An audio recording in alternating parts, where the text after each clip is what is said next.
Greetings, fellow armchair Imagineers. It's your MC, Tiki here, and welcome to Disney Debates Live.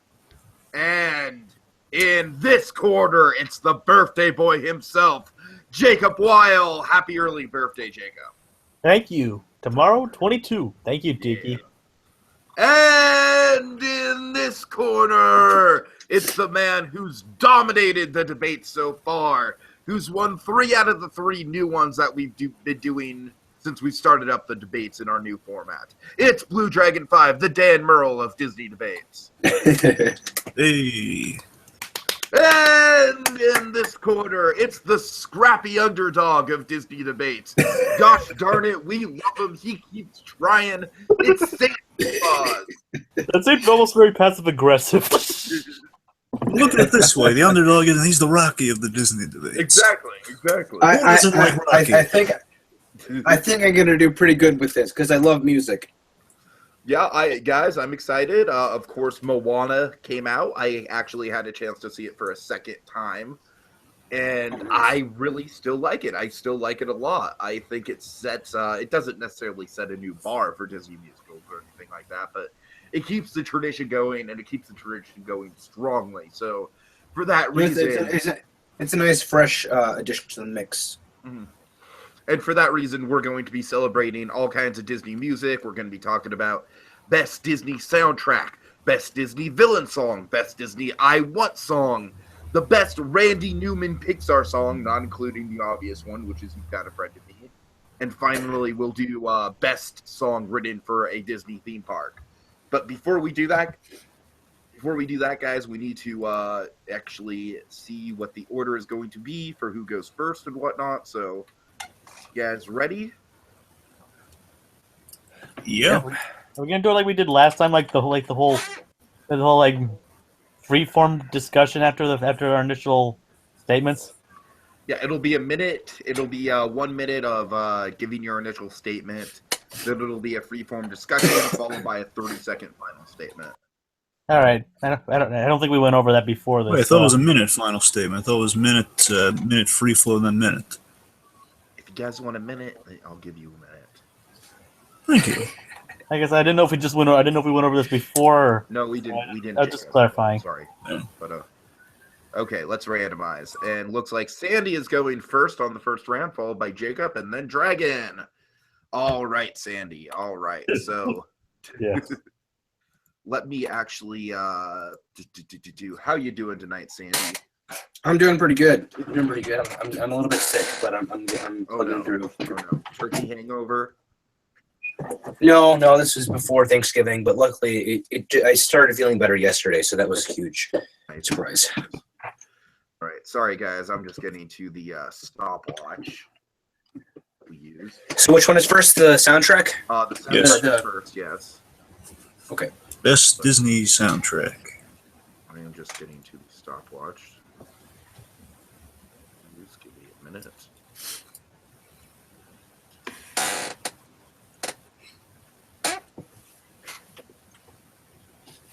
Awkward silence.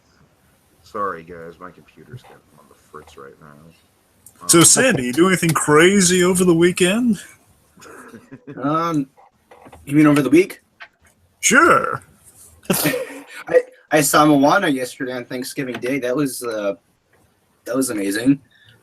If you had to rank it between 1 to 5, what would you give it? I would say maybe an 8. Out of 5. Oh wait! It was what out of what? What out of Between 5? 1 to 5. Oh, 1 to okay. All right, sorry. All right, you meant 1 to 10. 1 out of 1 to 5. I think I'd give it. Let's go with 3. Good. Do you have any statements you'd like to make my to the world? computer, for some reason, my web browser is not letting me go to Google. That's what's fouling me all up. Uh-oh. You want to do it on your phone or something?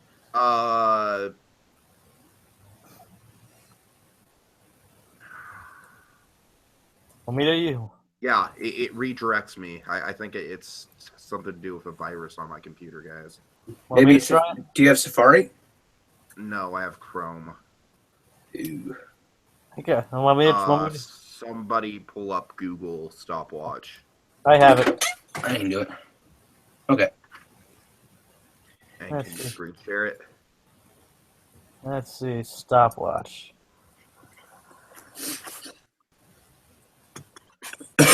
Every time I try and go to Google, it just redirects me.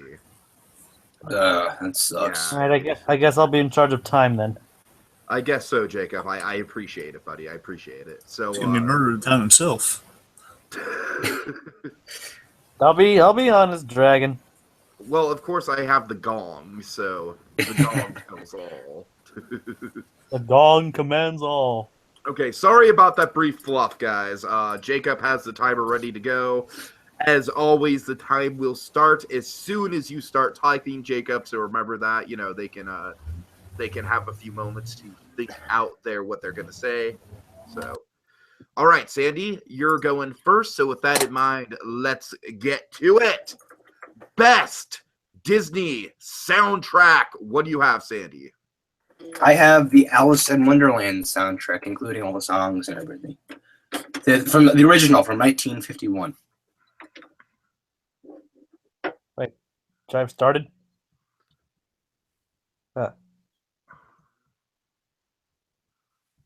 What? Tiki? Yeah, he should have just kept going. Sorry. Oh, I'm sorry. Okay. What's up? All right. So the Alice in Wonderland soundtrack, I chose that because it has so many colorful elements to it. It has so many wonderful songs, each one being more incredibly memorable. Everything from The Walrus and the Carpenter to The March of the Courage, each song and each piece of music has stood the test of time and captures the essence and the wonder and the color of the film flawlessly. And plus, you always have the wonderful Judd Conlon chorus to back it all up. It's wonderful, and yeah, just the songs. The songs are amazing, as all of you know. That's all I have to say. I'll speak for itself. Okay, a few seconds to spare on that one. Well, more than a few. Okay, I believe we have Dragon next. Well, no, I thought aren't I last on? Wait, Oh, Jesus Christ. I already lost the page, so whoever's next, just It was go next, okay? it was Jacob. Yeah. I'm sorry. I'm losing it tonight. I'm so sorry. You want to do this some other time? It's up to you guys, because I feel like I've already completely fucked up the whole show. That's fine, Tiggy. Well, it's not your fault. it's Google's. Yeah, pretty much. Hey, screw you, Google. Okay, fine. All right. All right. I'll just so Jacob's next, right? Yep. It looks like it. Okay, so Jacob, go ahead and start the timer on yourself whenever you're ready to go. Okay. So my soundtrack is Beauty and the Beast. Obviously not the upcoming one because that hasn't been out yet. But the reason I go with this is because it's a very modern day classic. Like Howard Ashman, Alan Menken, like they were at the top of their A game for this one. I mean, it's one of the few ones where the score was actually where the soundtrack, the singers were actually recorded live with the orchestra. And it creates this boundless sense of energy that can only be matched by an actual Broadway production, which is what they were going for. I mean, the musical score itself is luscious and amazing, uplifting and sad when it needs to be. The songs themselves are varied and fun, from Belle to Gaston to Kill the Beast. You got it all. This soundtrack, like Tyler has many range of emotions, and it perfectly captures the sense of the scope and film that they're going for. Okay, Dragon, reset that, Jacob. All right, whenever you're ready, Dragon. My soundtrack is for Aladdin. This soundtrack by Tim Rice and Howard Ashman has shaped the generation. It's fun, catchy, and grabs an audience in just the right way. It has those clever lyrics that have helped Aladdin stand above the rest for many years now. It's everything you want in a motion picture soundtrack. Simply magical. Ooh, is that it? Yeah, that appears to be it. Wow, short point. All right, guys. So, Surprised by that one myself. so go ahead and discuss it amongst yourself. Aladdin versus Beauty and the Beast versus Alice in Wonderland. Fight it out. Best debate wins. Best points wins. Of course, it's not about what my personal preference is. It's about who makes the best argument. So go ahead. So with Aladdin, I mean, every song is naturally woven in. It advances character and develops it within the songs. Mm-hmm.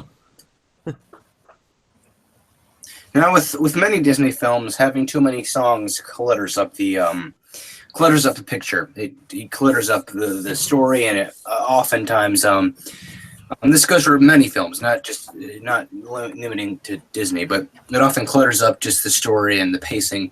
With Alice in Wonderland, it doesn't. It works so well. You have so many wonderful songs. Each one is incredibly memorable. Each one is more colorful than the last. It doesn't clutter up the pacing. It doesn't clutter up the story. If anything, it helps it immensely. And all these songs, the Birthday song, that's a classic. You have all these great, wonderful pieces of music. The Judd Conlon chorus, as I said before, did a wonderful job. The entire scope of everything is just astounding. I would disagree with that. Okay. That was one. I don't think it's exactly a go-to soundtrack, and I think it's outshone by the kind of the songs that come later. I think it laid some groundwork, yes, in that it's basically has some good music on it. But however, a lot of that music, when you think about it, only works within the context of the film.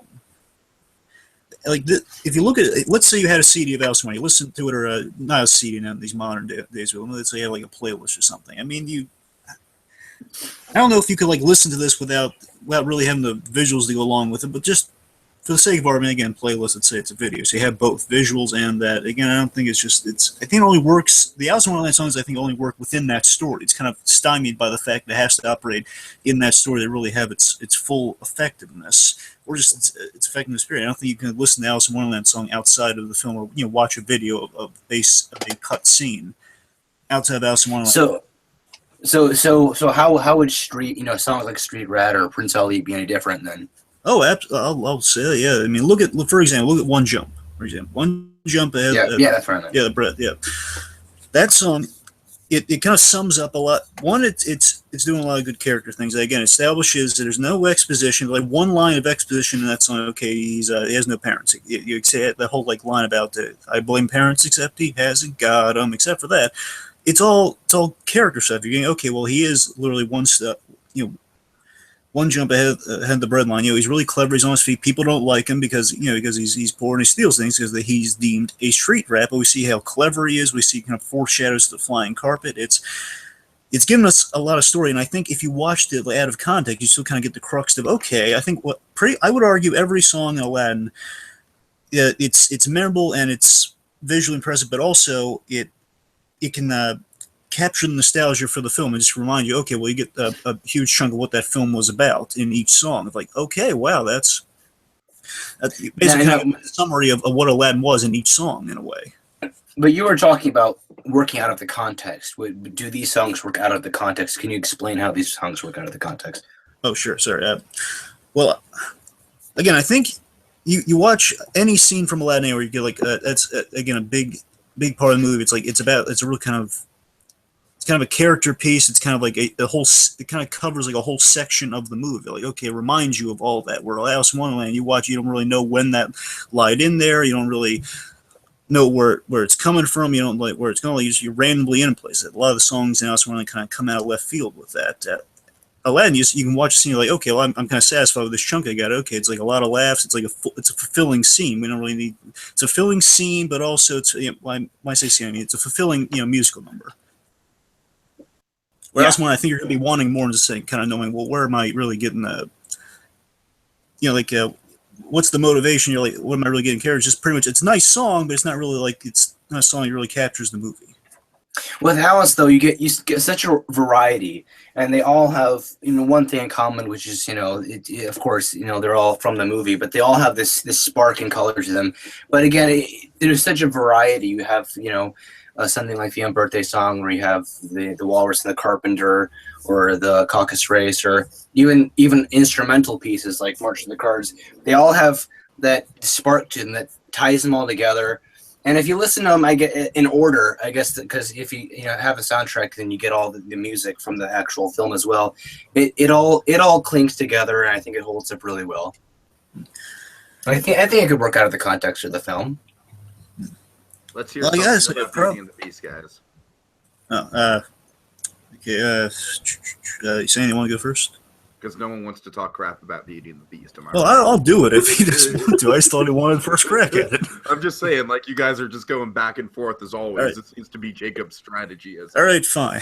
Beauty and the Beast. Here's the I problem. wonder when you guys are going to say something. Beauty and the Beast, you have 6 songs, not counting reprises. Let's just not count reprises for my point I'm trying to make here. So you have at least 6 different songs. You only have 2 showstoppers in that. The rest are musical padding to establish that, okay, there will be songs in the film. Basically, when these 2 songs come about, don't become surprised if they come out of left field. So basically, it's padding the fact, okay, you're in a musical. That's what that's the pure reasoning behind all the other songs in the film, just because they only really have 2 really good ones. Isn't that kind of what Aladdin is? No, Aladdin. Each song is a showstopper. That's what I'm saying. I mean, tell me one bad song in Aladdin. The reprise of Prince Ali. Not counting reprising. I would defend that one too if you really want to force it. I mean, Jafar's Prince Ali is Jafar at his most crazed and villainous. It's not forced by any stretch, and he's revealing information in an arrogant way as he would. It's all in character. It's not meant to be a whole giant villain number, but again, it's still kind of it's a reprise. It's supposed to remind you of the song, but it's in a story relevant context. Can you really name a bad song from Beauty and the Beast, though? I can name forgettable songs, or the songs that really don't hold a candle to the big 2, like the Mob song. That was a real example. Sorry, I forgot the X. The Mob song. It's transportation. It's more transportation than a song. It's like, okay, we're on our way to the castle. It's pretty much something to fill the time between getting from the village to the castle. Something there, it's not that memorable. It's mostly dialogue and music, which is something I have an issue with Alice in Wonderland. Just music kind of going on in the background while we're just having a good story play out. But still, it's like, is it really a song at this point? Or is it just, okay, the Walrus and the Carpenter, I could read this in the book. Why am I hearing it in song? Well, because hearing it in song, it makes it more memorable. I mean, if you read words on a page, it's easier to forget. But if you hear something in the format of a song, it makes it a lot more memorable, and it makes it... the imagery in that story is memorable enough of the Walrus and the Carpenter. It's a good story. Do we really need all them singing their dialogue? And for your showstopper argument, I don't think every song in every movie needs to be an exact showstopper. Like sometimes the calmer or even the more angry ones are sometimes very well needed. And sometimes those are the ones that drive harder impact into the audience than the showstoppers. Well, guys, we need some perspective here. We're talking about the best soundtrack. And that's a big claim to make with anything Disney related. So I'm talking with Aladdin, you have both quality and quantity. Basically, you have, again, not a stinker among them. They're all kind of showstoppers, all kind of big old Broadway things. Again, kind of define the film. You can watch them out of context, and I'm just mean out of context. You can just watch any song and just kind of get every intention there, and still kind of get floods of, okay, I remember why I like this movie, just watching this one song. It's like, okay, wow, this is a big part of that film. And again, it's compared to Alice in Wonderland. I think here's how they all work together. Is that Alice in Wonderland, again, it's good music. Beauty and the Beast is... Alice in Wonderland is good music. Beauty and the Beast is more just like they're... It's telling a story, but it's not as much. It has it really has only those 2 songs, and the rest of it is just, okay, it's a lot of exposition here and there, and then eventually Aladdin is a mixture of both of those. You haven't exactly pointed out what those 2 songs are, though. I mean, we might have differing opinions of which those songs are. All right. Okay. Well, the 2 songs I thought was kind of Be Our Guest and A Tale as Old as Time is kind of the big. First of all, the song is called Beauty and the Beast, but what about the opening song, Belle, the Mob song? No, I've seen. It's entitled Tales all the time sometimes. Never heard that. Well, pretty good. Okay. It's I'd called call- Beauty and the Beast. It doesn't matter. It doesn't matter. We're All right, all right. I'd call the opening song a pretty well done showstopper. It introduces our character like it's exactly what One Jump Ahead does for Belle. No, it doesn't. I'll tell you why. Look, the Belle song is pure exposition. It's a play. It's like a play in that we don't have enough time to express this any other way or more subtle way, like Aladdin does. And again, it's getting his character without spelling it out for us. So we'll sing about, hey, Belle, it's the weird girl. Aladdin, you get to see him do proactive things. Oh, this is why we like this guy. Belle's like, hey, it's the weird girl. It's the weird girl who reads. We don't like her. I wouldn't call Aladdin subtle. I'm saying it's not. Aladdin acts everything out, where Belle just says everything or sings everything. Which I definitely agree with that. Dragon has brought into the light, and I definitely see that now. And again, I say aside from those, again, it's don't get me wrong, quality is good, but I think if you're going to say it's the best soundtrack, you need more of you need those two really good qualities to kind of stretch out there. Basically, what it boils down to is like you need it like.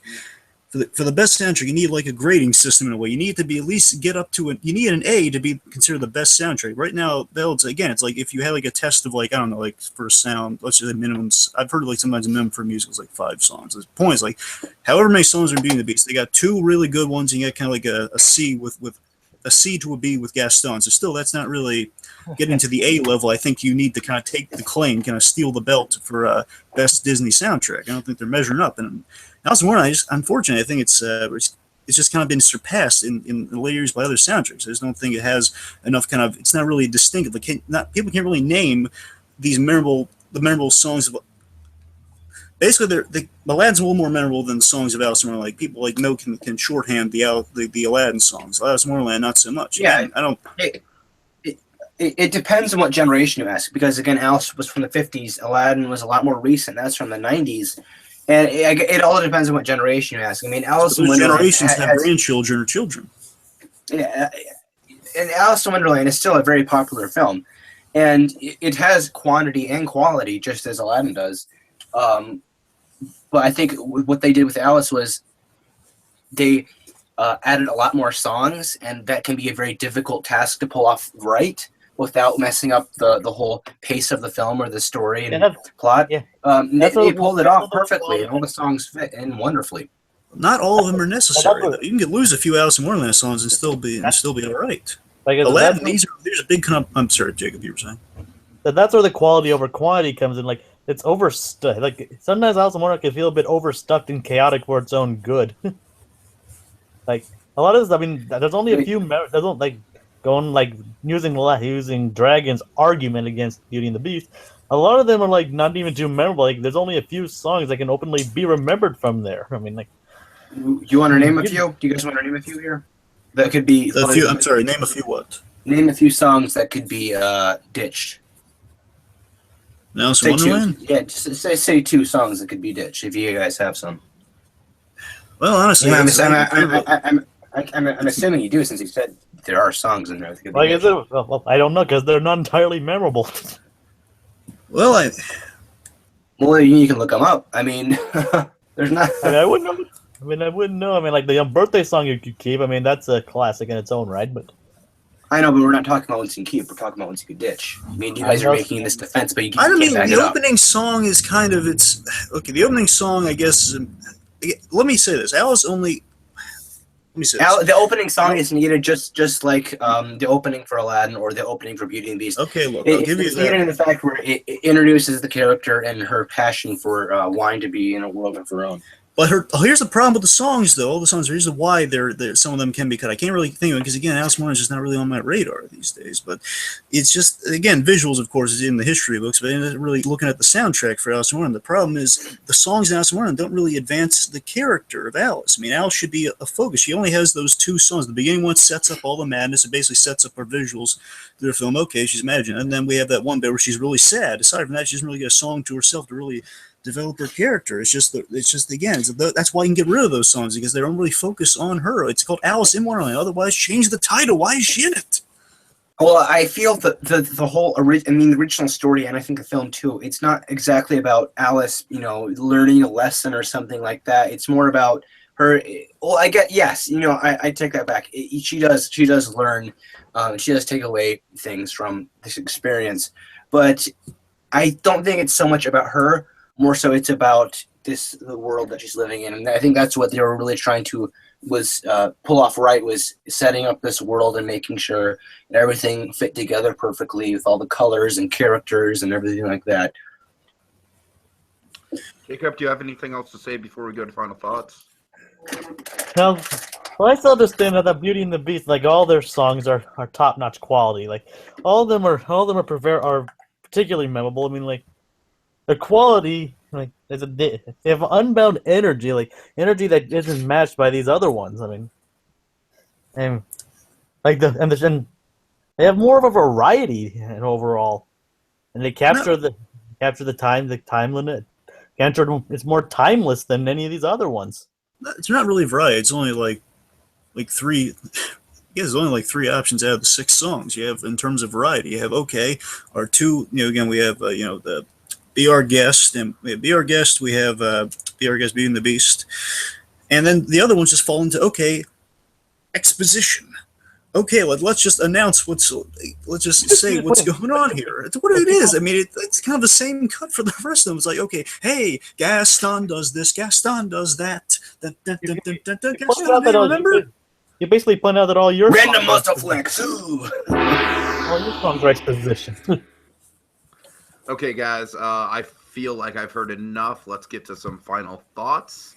We'll start with Sandy. Jacob, be sure to start when Sandy starts speaking. Start the clock. Okay. Have 1 minute for final thoughts. Sandy? Well, I pretty much said everything I entered to before. I mean, Alice, again, it has so many colorful elements to it. It has so many songs. And I don't think any of the songs could be ditched. I mean, I'm very familiar with this film. I know it like the back of my hand. So many wonderful pieces of music. Just if not even talking about the songs, just the music in general. So many great themes and elements to just the score and the soundtrack. I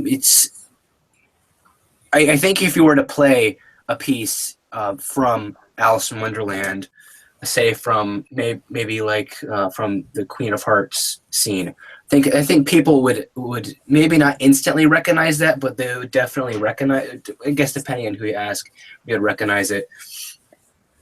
And again, it all depends on what generation you ask. I mean, again, Alice in Wonderland is still a very popular Disney film.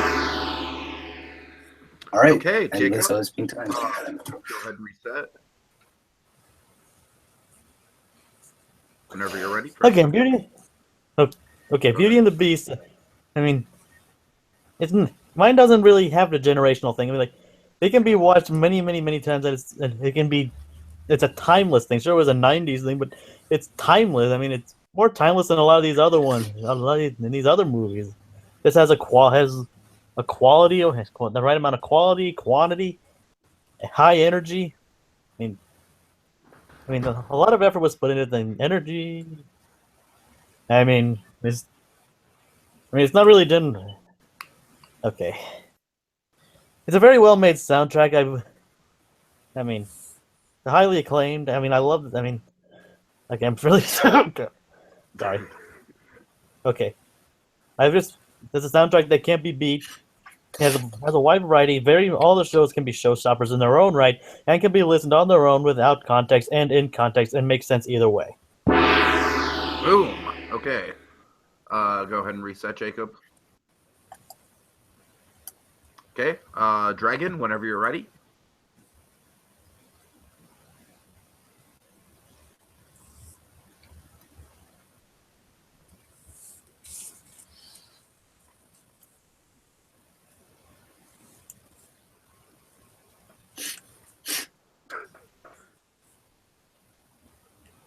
Here's what I'm hearing. Alice in Wonderland has a generational problem. Is that there's a whole section of people who aren't going to know the songs. Beauty and the Beast has peaks at 2 points, and the rest of it's pretty much average. You can have the fun of Aladdin through its songs, which makes it effective and a great soundtrack with iconic music coupled with clever lines that captures the spirit without being landlocked to the film. You could just watch any any song and just kind of get like a huge kind of chunk of what that movie's about. You can watch Arabian Nights. Okay, you get tonally, you get what Aladdin's about. You get one step out of the game. Again, that's okay. Aladdin, your main character, and get us okay. It's about a street rat that you're going to root for. You get Friend Like Me. That's the genie. You get the love story. You get Prince Ali, which is the big spectacle. You get huge chunks of what that movie's about. I'm saying you get the blend of storytelling. It's not spelling it out for you, and it's not just good music. It's working towards the film. It's strengthening the film. It's giving it structure, and it's making it fun. It's making it fun and good character building. All right, guys. All right. Good fight from all three of you. Sandy, of course, I really appreciated the passion. I think you definitely had the one that was the most underappreciated, and you fought well for it. One of the points I liked that you made was it's very hard to have a lot of music in a film, like have a lot of songs, and Alice in Wonderland definitely balances this out well. And I also like that you couldn't really, you kind of challenged them to drop a song, and they couldn't really do that. Yeah. Jacob, I'm gonna, surprisingly enough, I think that both of you kind of got it, Jacob, for the fact that, yeah, I mean, it is a great soundtrack, but at the end of the day, there are those two songs that kind of stand above everything else in a way. And Dragon, the one thing I kind of disagree with you is I think Gaston is also a showstopper and also a very popular song. But having said that, I think, I think Jacob's probably out of the running for this, but at the end of the day, I feel like Dragon's arguments were very well-rounded. And just Aladdin, I mean, he made some really good points about how character-driven all the songs are, how much it moves the movie. And for that reason, I think Dragon gets the first point. Real quick, 'cause I meant to say this in the very beginning, but I guess we didn't have time to say it. Sometimes it really pains me. I'm getting more to a place. It really pains me to do these debates because I hate putting down our heroes in a way. I hate having to say, because I didn't mean that about Gaston, but I had to say it. I enjoy Gaston. I don't like it as much as the other two, but we have to take down our heroes to win these things sometimes. So just bear that in mind with all these debates. If we have to put down anything, it doesn't mean we hate it. We have to argue it. Okay. Fair enough. I just want to make that clear going forward. I don't want. I outright hate all of these. It's all understood, Dragon. It's all understood. I always feel guilty. So we get to the Randy Newman thing. Oh, God. Oh. They're all good. Okay, so this next round is going to go Jacob, Dragon, and then Sandy. And the question is, what is the best Disney villain song of all time? Another very, very big question. Often debated by Disney fans. So we will see which one of you comes out on top. So Jacob, you start first. So whenever you're ready.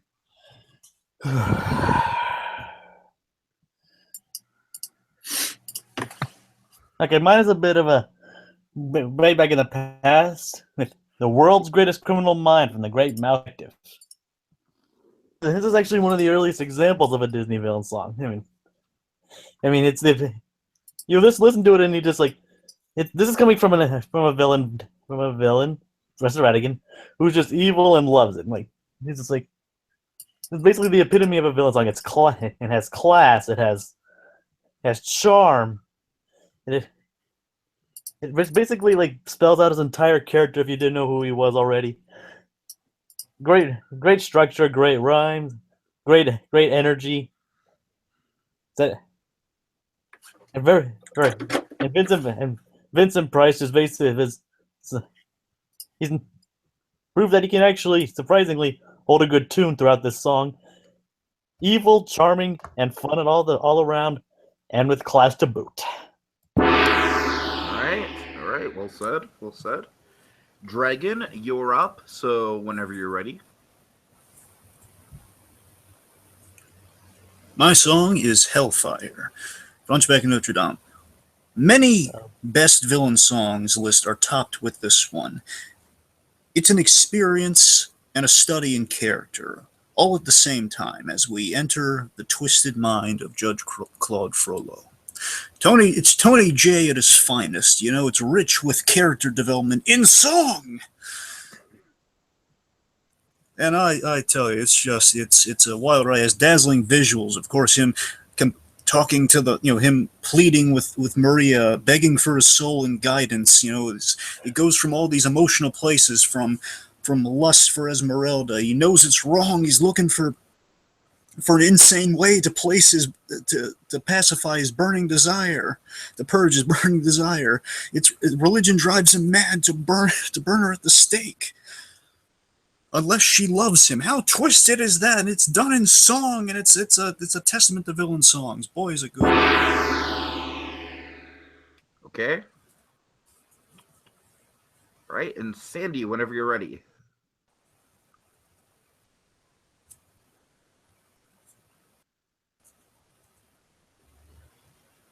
Sandy, you there, buddy? Give him a minute.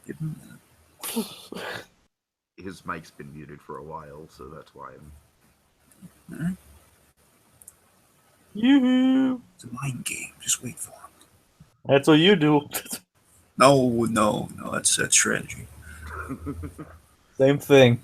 No, seriously, I'm kind of worried that he stepped away from Sandy, are you not dead? Crap. I had my microphone off. I told you. I was stating my argument, and my microphone was off. How long did you go for?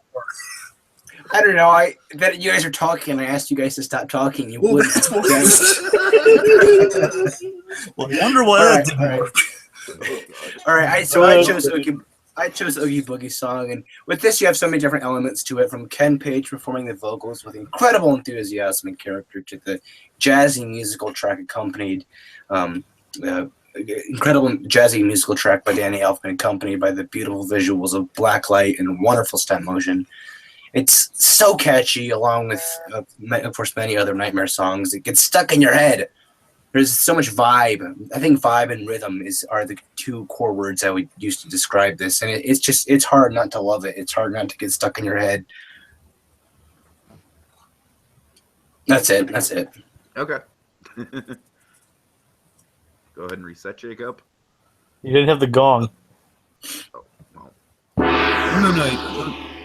Wait, I thought we hit the gong at the end of... I'm sorry, yeah, you're right. Yeah, we have to keep hitting we skipped out on the gong a few times. I'm getting lost now. Okay, freeform, guys. Freeform. You did the gong, Tiki. I just did the gong, Jacob. Come on now. Freeform. I know. Okay. So Radigan's too campy. Where he whines in the song. I mean, come on, it's that's like not a threatening villain. That's my big problem with the Radigan song. Don't get me wrong, everyone loves Vincent Price. Who doesn't? But still, it's like I'm not afraid of this guy. I'm not intimidated by him. I'm not.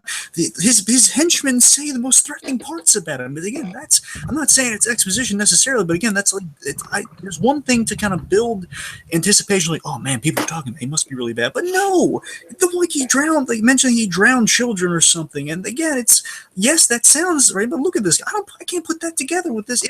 Radigan in this one musical number is like he's arrogant and he's boasting. He's not even arrogant like he deserves. He's boasting like, oh, look at me, I'm so, aren't I so fancy and clever? Nothing in the song intimates that he's clever, that he's smart, that he is in any way based on Moriarty in any way.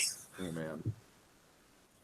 I would have to agree with Dragon, but Dragon with yours, with Hellfire, I think, boy, I think it's a really great song, but I think for Disney, it's very dark. Like, I mean, it's called Hellfire, for Pete's sake. I mean, it's very dark. It deals with a lot of adult elements, just very, very serious elements that might be a little strong for kids. And with Oogie Boogie, I feel like it's okay for kids. Like, kids could watch it and wouldn't be scared. I mean, I think if it showed a kid who wants to watch a Disney movie, Hellfire, they'd be scared out of their wits. I mean, you have that's kind of the point, though. Yeah, I know, but nonetheless, it's still terrifying. Not to defend Dragon or anything, but that's not really a good point. I mean, like, one of the reasons it's so highly praised is because it so goes against the norms of a Disney film. Well, so does. But I would think mine would too a little bit. I guess that's the whole concept of the Nightmare Before Christmas. But go ahead, Dragon. Here's the thing with Oogie Boogie. It's that, again, it's really, you gotta imagine, it's really hard to debate Oogie Boogie, as it is to debate Hellfire. Again, it's really gonna hard to debate those two. But Oogie Boogie, here's my problem with, as a villain song, looking at it as like the best villain song, he's not threatening or intriguing or villainous in the song. Think about it this way. Oogie Boogie, he's an extreme personality in Halloween Town. This is like something we might, if we didn't imprint on Jack Skellington in the beginning, we could just imprint Oogie Boogie and think, oh man, we like Oogie Boogie. Like, you turn like a degree that way. Like, oh, well, this is just what he's doing. He's not really villainous. It's what the people in Halloween Town do. We have vampires, we have monsters, and like, yeah, it might be, if you look at it in a certain way, it might be looked to as villainous. It's just saying context. I mean, compare him to Frollo. Frollo is actually, he's unstable, he's frightening, and he's a guy you would actually be intimidated by. And here's the thing for the kiddies out there. If the kids, again, they should be scared first and foremost. Again, any good villain song, you're going to not empathize with the bad guy. You're going to be afraid of. You're going to be hopeful your protagonist is going to be able to kind of go up against this guy. And the thing is, even if they don't understand the complexity and the inner workings, like all the kind of the horrific stuff that Fro's actually intimating in that song, you still have just the imagery itself is just alone to be in villainous. Again, it's communicating the base message of, okay, the guy kind of putting down Quasimodo, he's speaking the fire, it's coming alive, he's targeting Esmeralda because the fire looks like Esmeralda, he throws the little scarf in the fire, foreshadowing Esmeralda. This guy's nuts, I want to stay away. It's like stranger danger, don't go near this guy. It's essentially, that's kind of what they're going for. Even if they don't, if you're reading the complexities, that's good, that you should know there is evil in the world.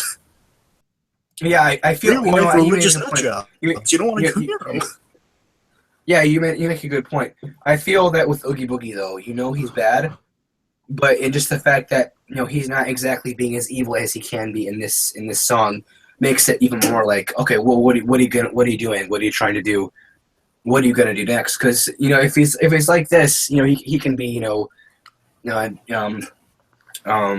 jumping and dancing all over the place. Then he has this other side to him. But he can also be, incredibly just menacing in, I guess, that he is. I don't know exactly how to describe it. But it's not like Frollo, where he's openly terrifying, but he doesn't realize it. It's like, you know what I mean, right? It's well, just I think like, you need menace with a good villain. I agree with you to a point. You need menace with a good villain, but with Oogie Boogie, that's the thing. The villain song is a big opportunity. That's your big moment to kind of state your claim. And I think Oogie Boogie's kind of, here's the thing. The good thing about Oogie Boogie, of course, is kind of his downfall. Is that he's on the nose. He keeps repeating the song. He can't take Santa seriously, and he's surprised. Okay, well, this guy, he's a tough. In comparison to Santa Claus, he was like, definitely don't want good old jolly Santa Claus to be in the same room as Oogie Boogie. I'll give you that. But he's throughout the song, he's voicing his surprise. He's not really saying, I'm going to do my stuff. And it's not really. Then instead of seeing him like, doesn't like end when he kind of swamps in on him. It's like, whoa, I'm the gambling boogeyman. You're just saying, it basically establishes, okay, I have a gambling shtick. That's pretty much it. I'm not actually going to do harm to you. I'm not going to go right to putting you in the giant lava pit. We're going to say that towards later. But I'm saying you should intimate some of that in the song. Like, okay, there's this guy. Just really now he's like, if we look at him like Jack Skellington and any of the other guys, he's a lot of fun actually in a way. Of course we had black light. It's in stop motion, looks really cool. Again, this guy's more he's a stage show than he's a villain. yeah, he's a different type of villain. I mean, there's different types of villains. I mean, you can have villains like Frollo, or you can have villains like Gaston or Oogie Boogie. If you have all those three, I think those are pretty big examples of Disney villains. I think the heights that Nightmare Before Christmas is kind of soared to. I don't think kids this generation are going to be scared of again, whether it's in the same capacity for Frollo or not. I don't think they're going to be scared of Oogie at all. I think they're going to think he's fun. I think in these days we live in, especially just all this stuff, I don't think they're going to like, it's this guy's fun. I don't really see why he's so scary. Like compared to some of the other stuff we've gotten with Hellfire and all that sort of stuff. Again, getting away with Hellfire in the first place was kind of a big deal. Nowadays it's kind of passe, but still, you can look at it this day and say, oh wow, that's still really intimidating. Let's hear some more from Radigan's end of the spectrum. Again, he's really bragging throughout the song. It spells out right from the get-go. This guy is overconfident. He's going to be outsmarted. He's writing on the wall. This guy, he's very. It seemed again only in this song does he seem ineffective, and that's a problem. And it's more like they're just having a big party. I mean, it doesn't really Yeah. seem very villainous. Well, if anything, Oogie Boogie's also seems like a giant party, if you ask me. Radigan wears a crown and a fancy, fluffy cape in a song that's mostly sang from the Peanut Gallery. That's his big villain song. Let me just put that on context. He has like two little limericks or something. He says, "I'm Radigan." Do, do, do. Actually, that's actually sung by the Peanut Gallery. Majority of the song's actually sung by him himself.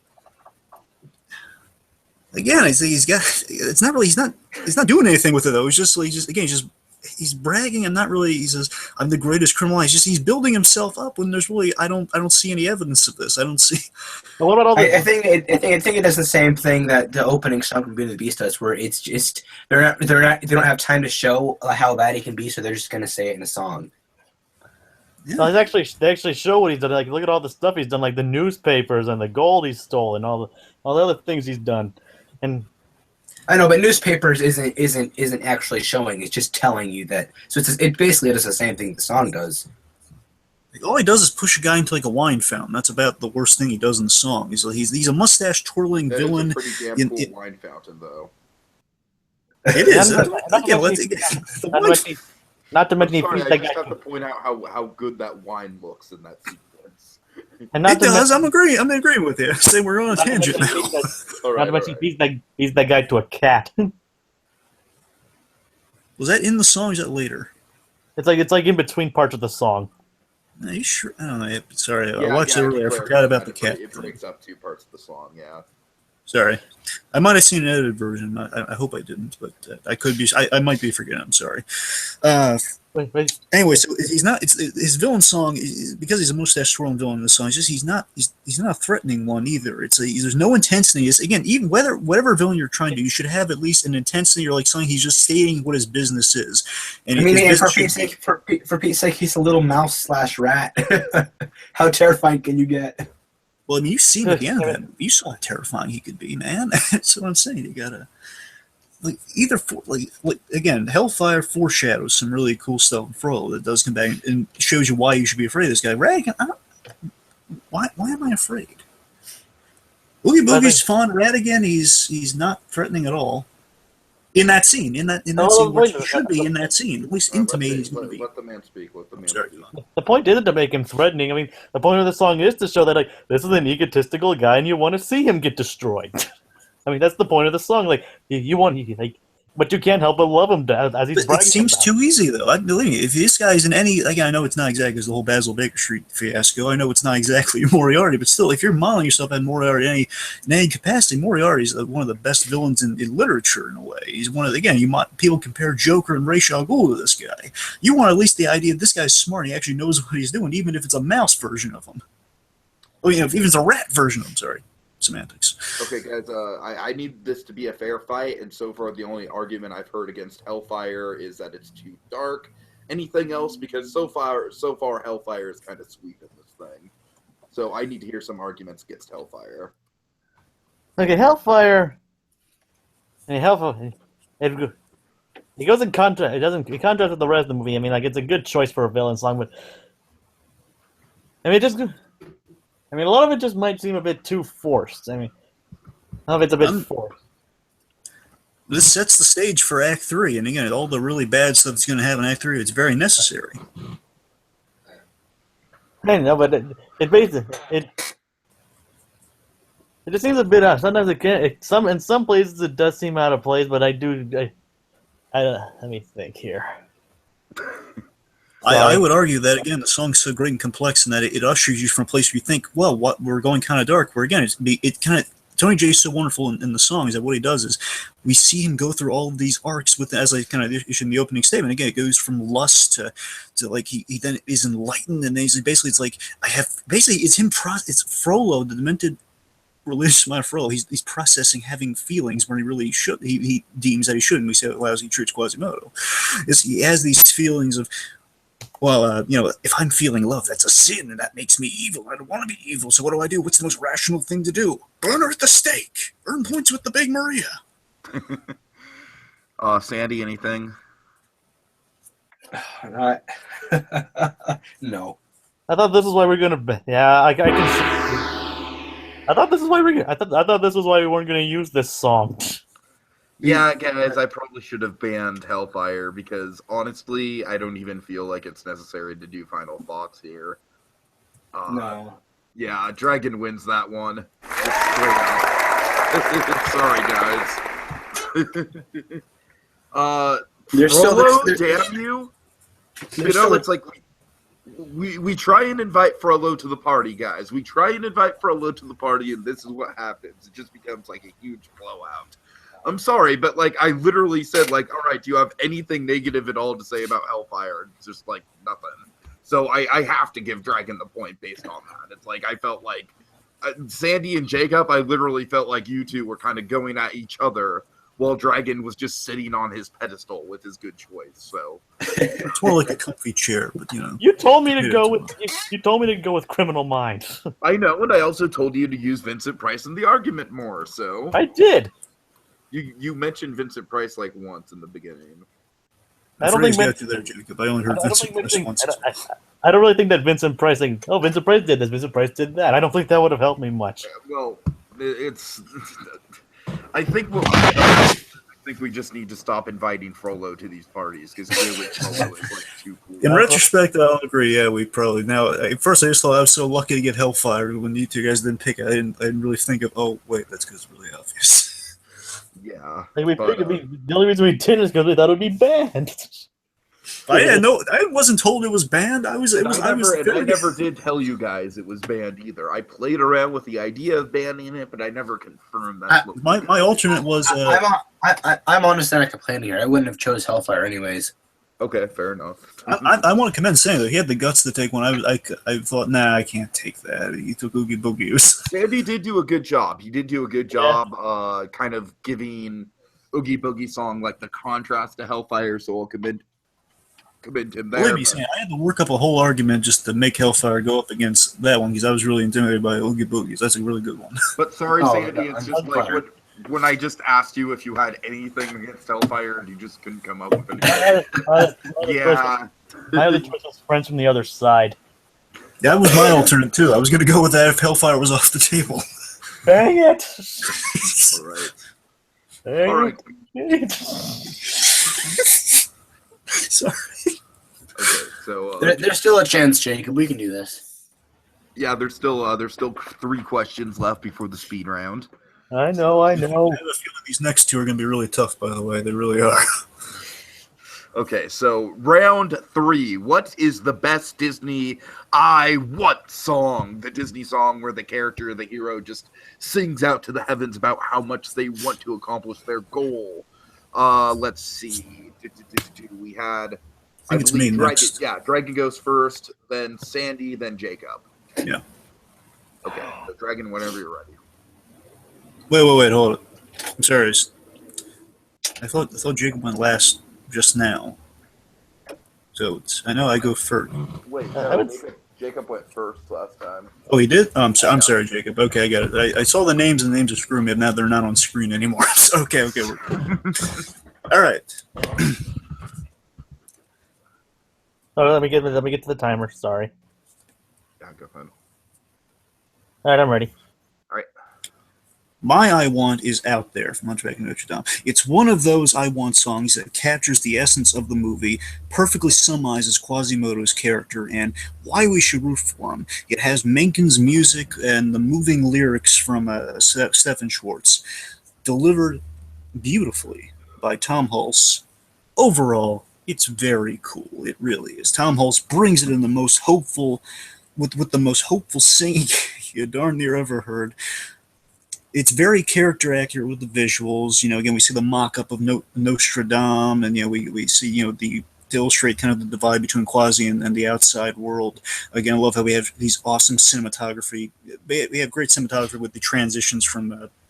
He's looking out, basically looking at the board to kind of looking on the outside, and we see him like he's looking down from his little window, which we think for a moment it might be like him looking at the scale mock-up. It's all this really, it's a really well thought out scene. It uses the surroundings very effectively.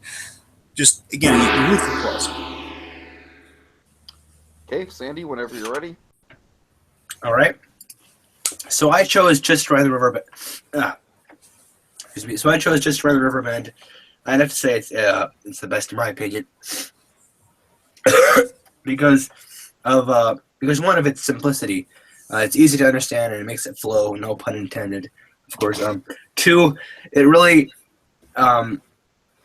you really feel the unjust situation that's going on here, and you really feel for Pocahontas. Of course, the beautiful atmosphere and nature of the scene really drives it immensely too, as well as the scale of it. It's beautiful to look at. Naturally, Alan Menken's score and Judy Kuhn's that wonderful voice just takes it to new heights. It's a wonderful song and drives so much heartfelt emotion and freedom at the same time, which I think is a big bonus to it. That's it. Okay, Jacob, reset, and whenever you're ready, Sorry. go ahead. My argument for this is Part of Your World from The Little Mermaid. Now this song is like it's basically the epitome of the I Want songs. I mean, it's basically what set the trend for what they are. I mean, it's about this girl, Ariel, who is isolated, just dreaming of the world above. Dreaming of the world above the sea, surrounded by her dingle hoppers, among other things. where she just dreams like that one day you can see the world above, like live where the humans are, walk around on feet, just enjoy this, like basically just enjoy the mundanity of being a human. Oh, and be basically a way like where she feels alone. I mean, just and it's all in her grotto where she just appears out and just creates this symbolism of isolation, where she just emphasizes wanting more. Okay, fight it out. Part of Your World versus Just Around the Riverbend versus Out There. Fight it out. Which one is superior? Well, Jacob, I feel that's not exactly what set the trend. I mean, you have I Want songs going all the way back to Cinderella and Alice in Wonderland even. I mean, I feel it's a great I Want song, but I don't think it's exactly the best of the bunch here. I mean, for the Renaissance, definitely, I think it definitely started out the whole thing. But overall, I'm not sure what you meant by that, but overall, more so than with the Alice in Wonderland argument. More so, Pocahontas is just one of the. It's kind of a bland Disney film. Let's be straight here, guys.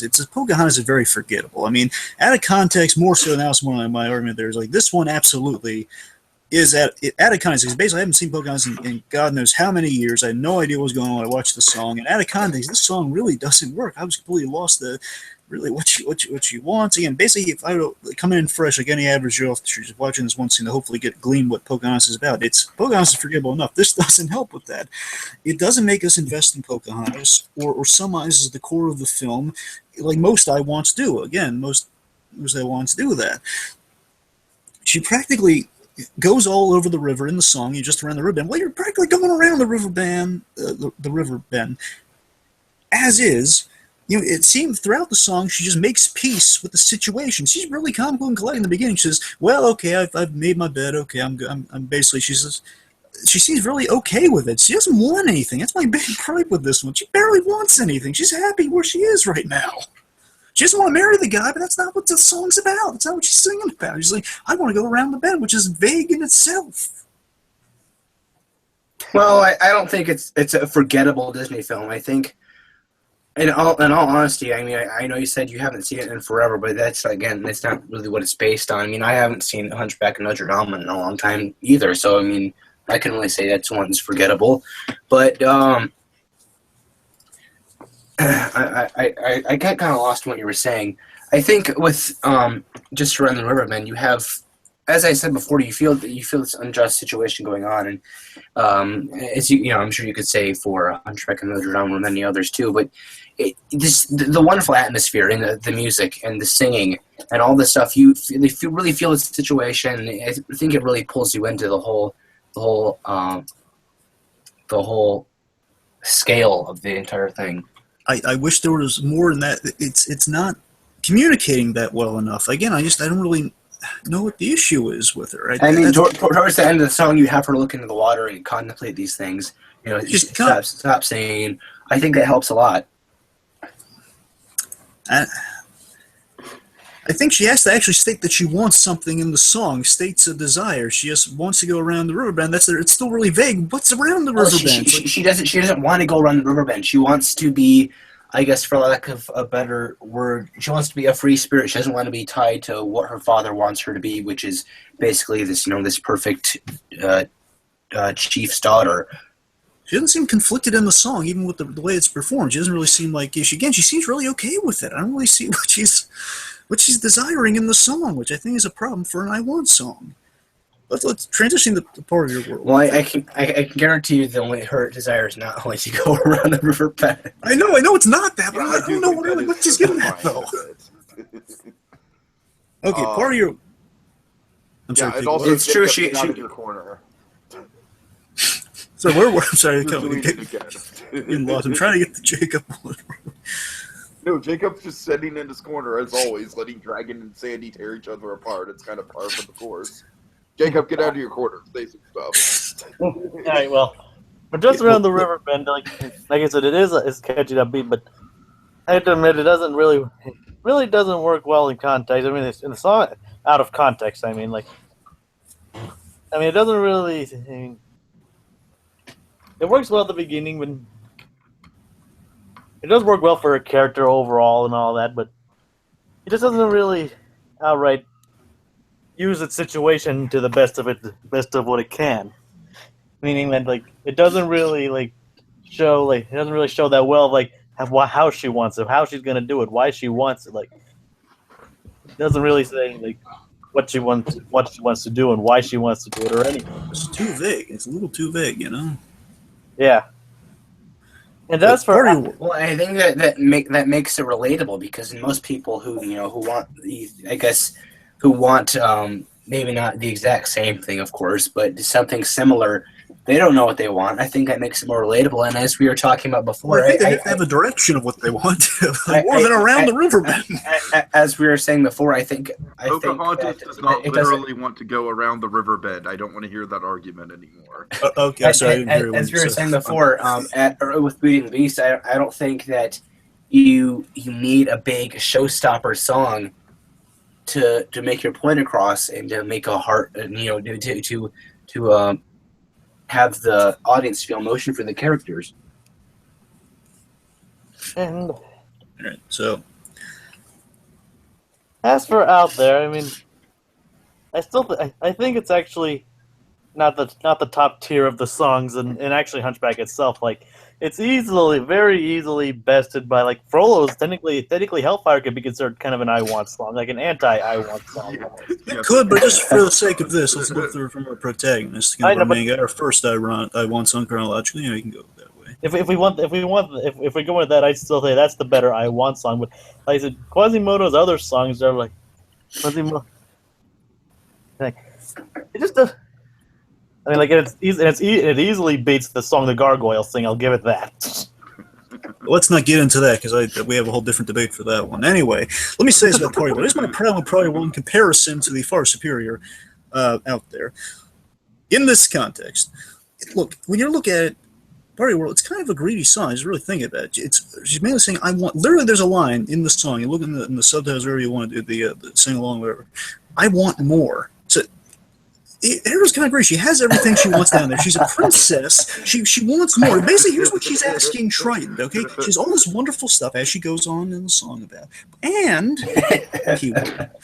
she wants Triton to rewrite the natural laws and go against the mermaid way so she can meet a guy she hasn't even talked to. Just to flirt with a guy. Yes! She hung around him and watched him. That's a big ask, and asking a father who also has kingly responsibilities. I mean, she's asking. She doesn't deserve what she wants. Honestly, I don't. She has enough.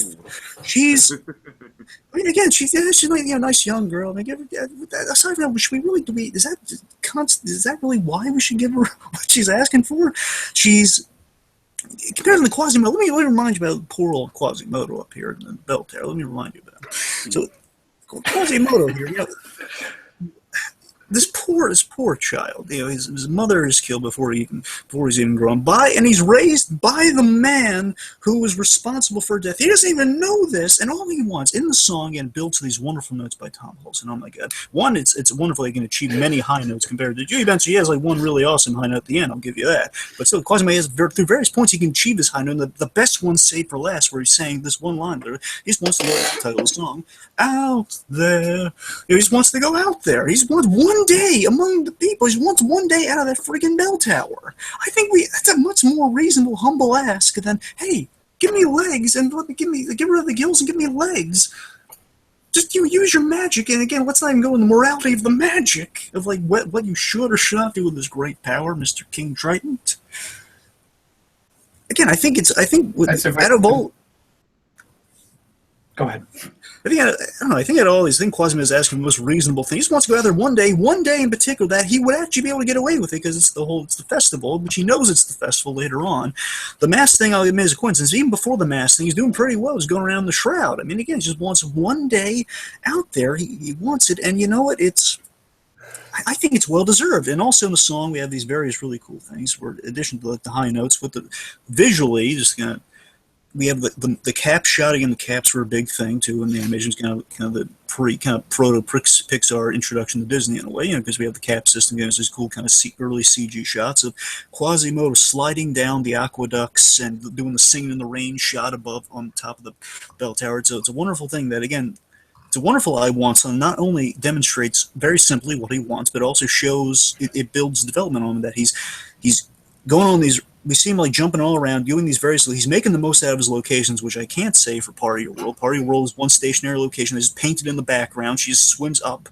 That's all. Again, here's the thing: Ariel is animated in the scene. The surrounding is not. She's not really doing anything with surroundings, aside from maybe grabbing a prop here and there. But the set is just kind of it's there. Quasimodo uses his set to the full capacity. He's swinging on things. He's going down. Again, we're kind of playing with the idea. He's doing kind of the monstrous, classic Quasimodo, like the Hunchback bell ringer stuff. Again, the whole song epitomized that. While he can do all that, those are things people look at. It's the monster who lives in the bell tower. No, he's the beautiful singing voice.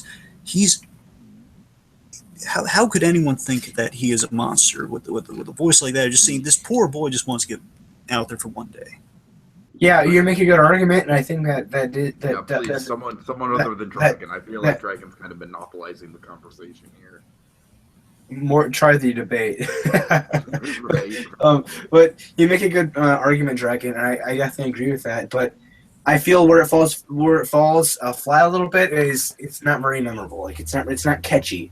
Even with Part of Your World, I think it's definitely a much more memorable song. And your song's catchy? Yeah, I think it is. No, come on. Out there is like it's out there. Da, da, da, da, da. The music is really pounding in there. I do think just around the river bend is slightly more catchy. Like, how is?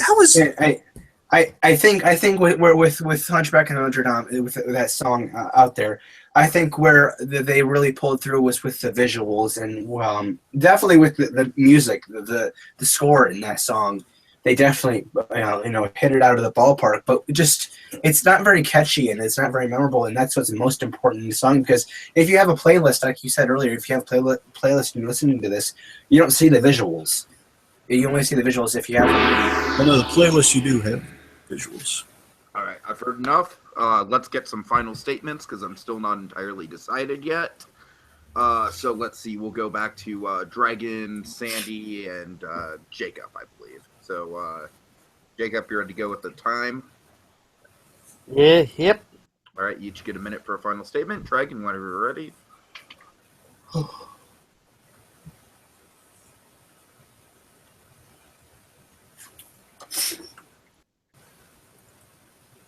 I don't know about you, but I think the ending is very catchy. Even if it's pretty much out there through the thing, but it's out there. I don't care. All that. It's building. It has a great build to it, and again, it's just building. It's very simple desire with the excellent visuals, which makes it a very appealing. I Want, so it kind of rivals a lot of the kind of the way Part of Your World is kind of limiting itself. That okay, Ariel's animated, but not really said, and she wants very selfish things. again, I think Quasimodo, he's asking for a very simple thing. You actually really root for all you can for him to achieve this one thing, and I think the voice is selling you over. Again, I think it's catchy in that build that you get at the very end there. It's like I just can't see who doesn't want Quasimodo to achieve this. And that's what you want in every musical. You want kind of like that one moment where where your main character has that I want number, and you actually root for him to get it. You're not lost in like what the semantics of it are, like with around the river bend. You want it. You want Quasi to win out in the end of the day. Okay. Let's see, Sandy. Whenever you're ready. All right. Well, just to read the riverbend, I think with Part of Your World, like Dragon said, she doesn't really interact with the environment. It's just kind of a flat painting. Or with Just Around the Riverbend, of course, there's a lot of painting in it. That's what it's mostly composed of. But there is a lot of interaction with the water, which I think makes for a great set piece in a song, Water. I think it's a lot, maybe not a ton more catchy than Out There, but I think it definitely has a few more catchy qualities to it. The as I said before, Out There with the visuals, I think was where they really hit it the nail on the head. And they kind of the cool catchy quality is kind of lackluster. With Just Around the Riverbend, it's short and it's to the point, and it makes you feel for this character Pocahontas, and you really understand where she's coming from. And it's simple and it's easy to understand. Okay, Jacob, go ahead and restart whenever you're ready. No, you guys talk. Help with it. With the timer. All right, go ahead. Now you guys talk. You keep talking about like how the background isn't moving around a lot in this one. But I think that emphasizes the point of her isolation, the symbolism of her isolation.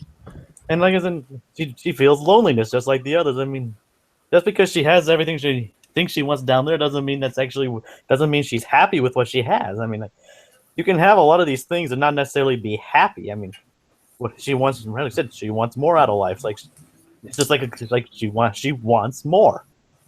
Like, I mean, she knows what she wants. She wants to go, she wants to try. I think that actually works to my advantage because, like I said, it actually emphasizes her loneliness. And first, Around the Riverbend is bland and Out There is just like more visually and orchestrally entertaining than actually lyrically itself. All right. Selfish Mermaid. What? Yeah, Jacob, I actually do think you had some really good arguments there, but unfortunately, I think Dragon and Sandy both tore you down for like Sandy said, the kind of selfishness of what Ariel was in the first place. And oh man, it's really close between Out There and Just Around the Riverbend. But Sandy, you made one point early in the argument that I just couldn't get out of my head that really kind of sold it for me.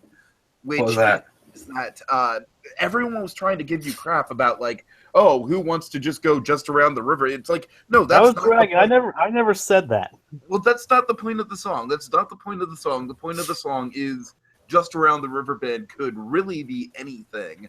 And I do think that both Jacob and Sandy kind of hit on, while Out There is beautiful, it's not necessarily the most catchy, while Just Around the Riverbend does kind of have a good kind of pop vibe to it in a good way. So I'm going to have to give this surprisingly to Just Around the Riverbend. Yeah, thank you. Good job, Sandy. Thank you. But okay, guys. I never actually did say that whole Around the Riverbend thing. I was actually going to defend him against Dragon for that one. Well, I'm sorry, Jacob. I just kept hearing and I was like, yeah, I get it. It's like it kept being brought up. Yeah. that was all Dragon. All right. Okay, so round 4. This is going to be a hard one. I want to ask you guys something about the semantics of this. It's the best Pixar song to be composed by Randy Newman, not including You've Got a Credit Me. Sandy and Jacob, I believe both of you guys have credit songs, correct? Yes. Well, mine is technically an opening opening sequence song or opening credit song, and I guess a closing credit song. Well, I mean, you don't really have the words in the opening though. You have the kind of the theme. It's kind of not a song. Yeah. I thought we were debating the songs. Almost. Okay, listen. What I'm wondering is, I feel like Dragon might have an advantage in this because I Will Go Sailing No More kind of uses the visuals. So, what I'm wondering is kind of handicapping Dragon to only talk about the song and not so much the visuals in the movie to make it more fair. Well, Jacob has visuals. Yeah. Mine takes place over the credits of the movie, but they have He has the epilogue. He's got the epilogue. Sandy? Yeah. Wait, who has what? What do you have, Jacob? I have We Belong Together. What movie is that from? Toy Story 3. Oh no, Toy Story 3. You're right. I'm sorry. I don't even remember that song. Sandy has Monsters Inc. What was it called again? You have We Belong Together, right? I have We Belong Together. He has this. I Will Go Sailing No More. And Sandy has If I Didn't Have You. If I Didn't Have You. He says Right, he has If I right, Didn't Have right. You. I just want to leave it up to you guys if you want to count the visuals or not, because if you do count the visuals, I feel like Dragon's kind of got an advantage. So what do y'all think? Nice. I guess not count the visuals. I say count the visuals. That's 'cause you have an Jacob? advantage. I know, that's why I said it. Jacob?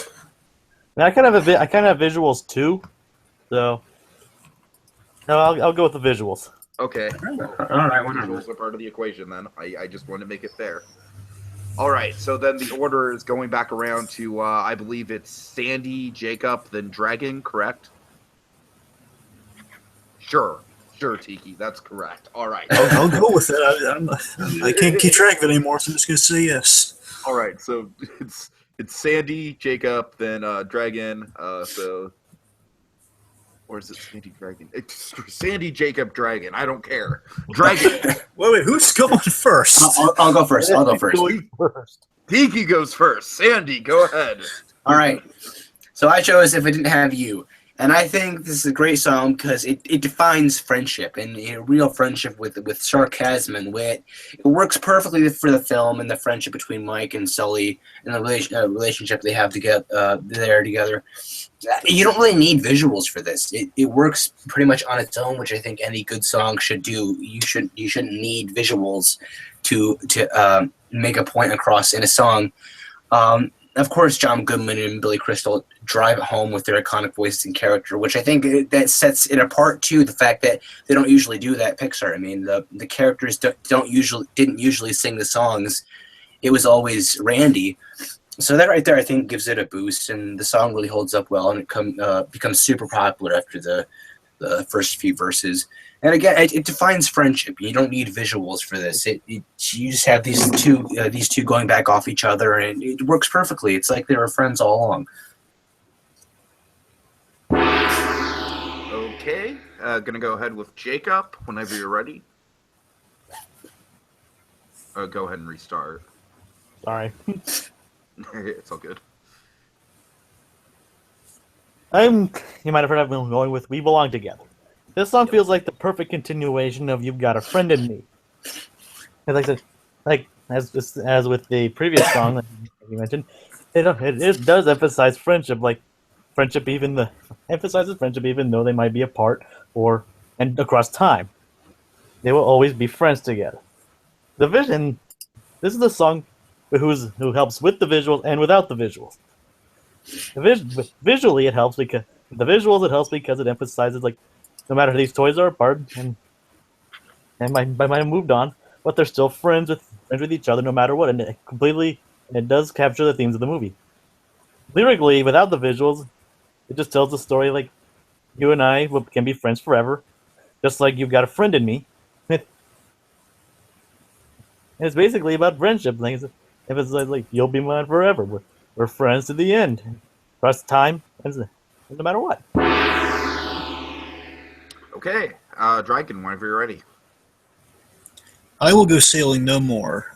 That's mine. It's the first Toy Story is predicated on the thoughts and feelings of toys, and Buzz Lightyear's discovery that he is a toy is one of the most one of the most reflective scenes of that. You know, it is that Toy Story presents in the form of Randy Newman special. I was going to say that no more. I mean, the only thing that could have followed, it's the only thing that could have followed Buzz Lightyear's realization.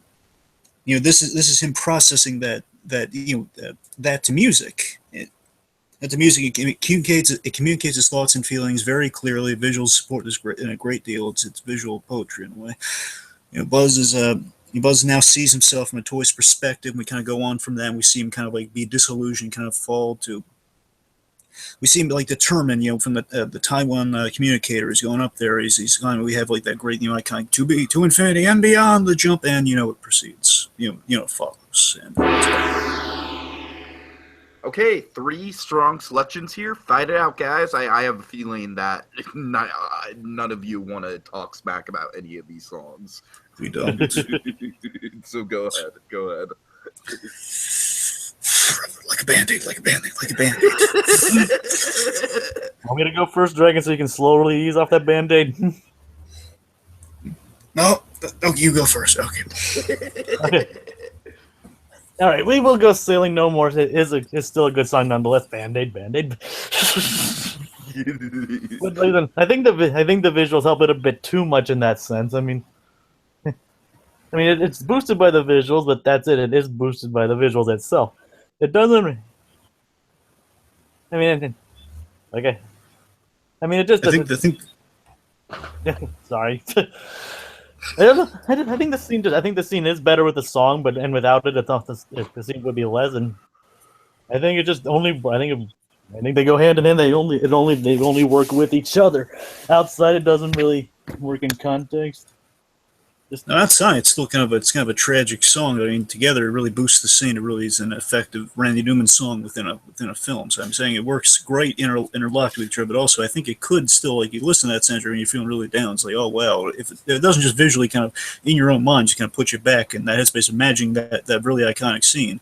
I think you can still kind of get some enjoyment from it though. It's so sad though. I don't think it's a very good representation of what a Pixar song should be.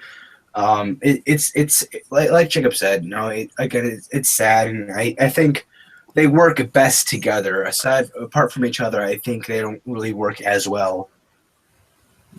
Oh, here's mine compared to the two of yours in ways. One, I think you both have kind of a similar issue. More so with We Belong Together. We Belong Together, it's basically Randy Newman taking a stab at recreating You've Got a Friend in Me, which is impossible. So it's kind of self-defeating. And both of yours, in a way, they're after the film itself. So mine is completely necessary. We're missing a huge chunk of what made Toy Story special without that scene. You're missing a huge chunk of Buzz Lightyear's discovery, not just visually done, but just emotionally clicking the way it does. Just like, that whole scene of like the whole he's jumping off, he's like, basically there's a turn in the music where Buzz Lightyear looks out the window, he's really depressed. He hears Woody saying, you can't fly. He looks up and he's determined, he jumps off the thing, and of course the falling realization, again, that's visually. Then when he hits there, and then it's like there's a perfect pause in the music after that fall. Again, music just, again, there's like a slow, it's not just the music stops, like there's a slow kind of ease off, and then we have the line repeated at just the right moment. It's like, I will go sailing no more. Again, Buzz, we pan out, we see Buzz in the full realization that he's a toy. Again, arm is off, he kind of realizes, he kind of closes his eyes in depression, and the eyes go inanimate because he's a toy. And it's like kind of accepting his fate in a way. It's a really kind of, it's a powerful thing. It's a really powerful thing. Yours are kind of feel-good moments to come out of the movie with. You could have ended Toy Story 3 where it is. Like I said, mine definitely helps a lot. Mine defines the friendship between these two characters, and it doesn't. Mine doesn't need visuals. I think it's probably one of the strongest elements of mine. It doesn't need visuals to help tell its meaning. Technically, yours doesn't need Randy Newman either. Yeah, like in Sully. Yeah, exactly, and exactly. Mine doesn't feature Randy Newman singing. Again, well, like there was Newman composed, not Randy Newman. I know. I'm just saying. Still, I was just saying. You technically, you have to look that up. Okay, Randy Newman wrote this song. Otherwise, again, if you didn't just know, if you didn't stay through the credits, which is how you'd be able to hear this song, you wouldn't know. Okay, Randy Newman wrote this song. well, it's kind of beside the point. I mean, it's a Randy Newman song nonetheless. Sure. And I'm saying it's mostly predicated on the characters. yeah, and it's sung by the characters. I mean, Yeah. I think that's one of the biggest. So anyone could have wrote that. No, but Randy Newman wrote it. It's beside the point. Yeah. Yeah, It's a Randy Yeah. Newman song. yeah, Dragon. He has a good point there. And this song is sung by the characters. I think that's a huge bonus to it. Where, you know, you don't have you have a friend of me sung by Woody and Buzz. I mean, with mine here, you have this sung by the characters, and I think it makes it feel all that more, all the much more powerful because you know you have these two going off each other, just playing off each other with these witty one-liners and things like that, and it all meshes together so perfectly. I'm saying yours is kind of coming out of, in a way, it's like they got away with it, don't get me wrong. Again, I don't want to just poo-poo it too much here. But again, for argument's sake, yours, again, it comes after, yours comes after the film, and because of that, it's kind of like out of left field, that, okay, well, now we're randomly singing, but we can get away with it because the movie's over. Again, the other Randy Newman works, a lot of them, for the most part, again, unless it's like, again, sung by Jessie, which is directly implied, okay, she's telling stories, so it has to be a female voice this is coming from. Randy Newman, on the other hand, with again, that's written by him as well. I'm saying with, the first Toy Story, all those songs, it's like a motif of, okay, these are songs sang by Randy Newman that feel very distinctly Randy Newman. Again, all the songs feel very much as, okay, it's Randy Newman telling this to you. Rarely will you have a song that doesn't do that. And again, here it's a case of like, okay, it's not exactly within the context of the film. It's just kind of on the, again, it's on the outside where it doesn't really have as much heft as it would within the center of, within the film itself. Okay. Yours is very dependent on people sticking through the credits. You could just kind of end it like, so let's say someone's just streaming the movie by any chance, and then again, streaming, sometimes people, they can have the cut down to the minute to kind of get all in there again if it's done not so legitimately. Who knows? Basically, you kind of cut it at the big dramatic. What'd you say? Oh, I'm saying I'm not really hearing a lot of arguments about Jacob's pick either way. But real quick, again, you could end it at boo. Okay, go on, Jacob. All right, well, as far as if I didn't have you go, like, admittedly, it is interesting. It is pretty cool to have those sung by the characters. That's not the downside of it. Like, it's played over bloopers, and the bloopers are funny themselves. Okay, that's not really a good argument, but they're themselves, like, it just doesn't. Oh boy, I'm gonna hate myself for this. It doesn't feel like Newman's best work. Yeah, it really does. And it feels like he's just trying to crank one out for another Toy Story film. yeah, that's basically you just defeated your own point. Well, yeah, that's basically what I was gonna. That's basically what I was gonna say. But like my particular grab of that is like, it definitely doesn't have the best work. Like, same with I Will Go Sailing No More. There are much stronger motifs and other songs that go through that movie that in itself. Like, Strange Thing, Got a Friend in Me, which obviously isn't used here, but I still think those motifs are stronger and more used throughout the movie. And I think that my song is a perfect continuation of that overall theme, and that goes on like beyond the theme of growing up, like beyond time, you'll be mine, like the lyric, you'll be mine forever, like we'll be friends forever, no matter what. Like, emphasize that no matter where we are, how old we get, we'll always be friends beyond time. I think that. I mean, I'm hearing a lot of the same from you, Jacob, on that. It's just that it gets attacked on epilogue. That it's good, but not necessary to the film at all. It's like, again, we could have just ended on kind of the big Oscar-worthy ending they got. And it basically, like Dragon said earlier, it's basically just rehashing the meaning of "you got a friend in me," which it's again, it can't do. It's impossible to do. Many critics have accused yours of doing that, by the way. Some critics of the if you didn't have nothing, if you didn't have you, right? Sorry, if I didn't have you, is that it's a duet rehash of basically it's trying to get lightning in a bottle again with a duet of "You Got a Friend in Me," a song about friendship. I'm just saying that was a criticism that's been brought up about. I'm just bringing it up. So I know, but you can't say every film about friendship is just rehashing exactly. friend Yep. movies. I'm saying something you can consider. This is for a different a set of movies entirely. I mean, this is not Toy Story. The reason I brought that up and I said it again is because Jacob's choice is for Toy Story, and I feel it doesn't. The same rules don't apply for any movies outside of the Toy Story franchise. So your argument is best work, and I don't think yours is. All right, strong arguments all around, guys. I think we're kind of going in circles in terms of the points you're making. So let's finish it up with some final thoughts. So we'll do Sandy, Jacob, Dragon once again. So Sandy, whenever you're ready. Okay, well, I'm just going to be saying stuff I already had before. This defines friendship, and it's again real friendship with sarcasm and wit, and it works perfectly for the film. And I'm going to say this all again. You don't need visuals to try and get this point across, and I feel it ties the film off at the end during the credits. It's nice to stick around for the credits and listen to her. If you have the soundtrack, listen to it there. It's a great song. It's really catchy, and you have for Pete's sake, you have John Goodman and Billy Crystal singing. How much better can you get? That's all I have. Okay. Jacob, reset, and whenever you're ready.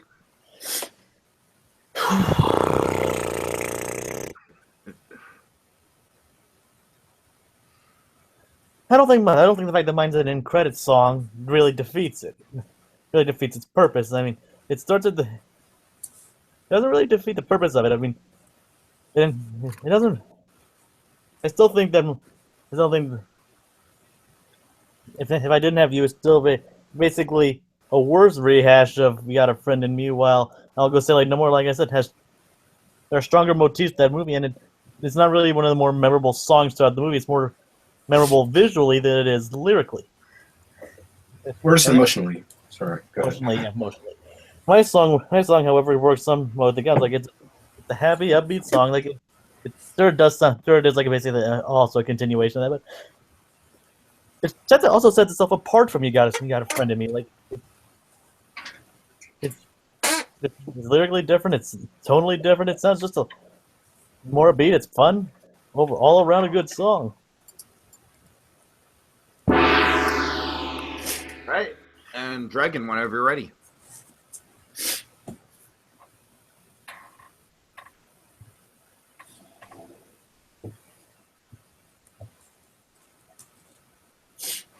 We need dramatic waiting for Dragon music.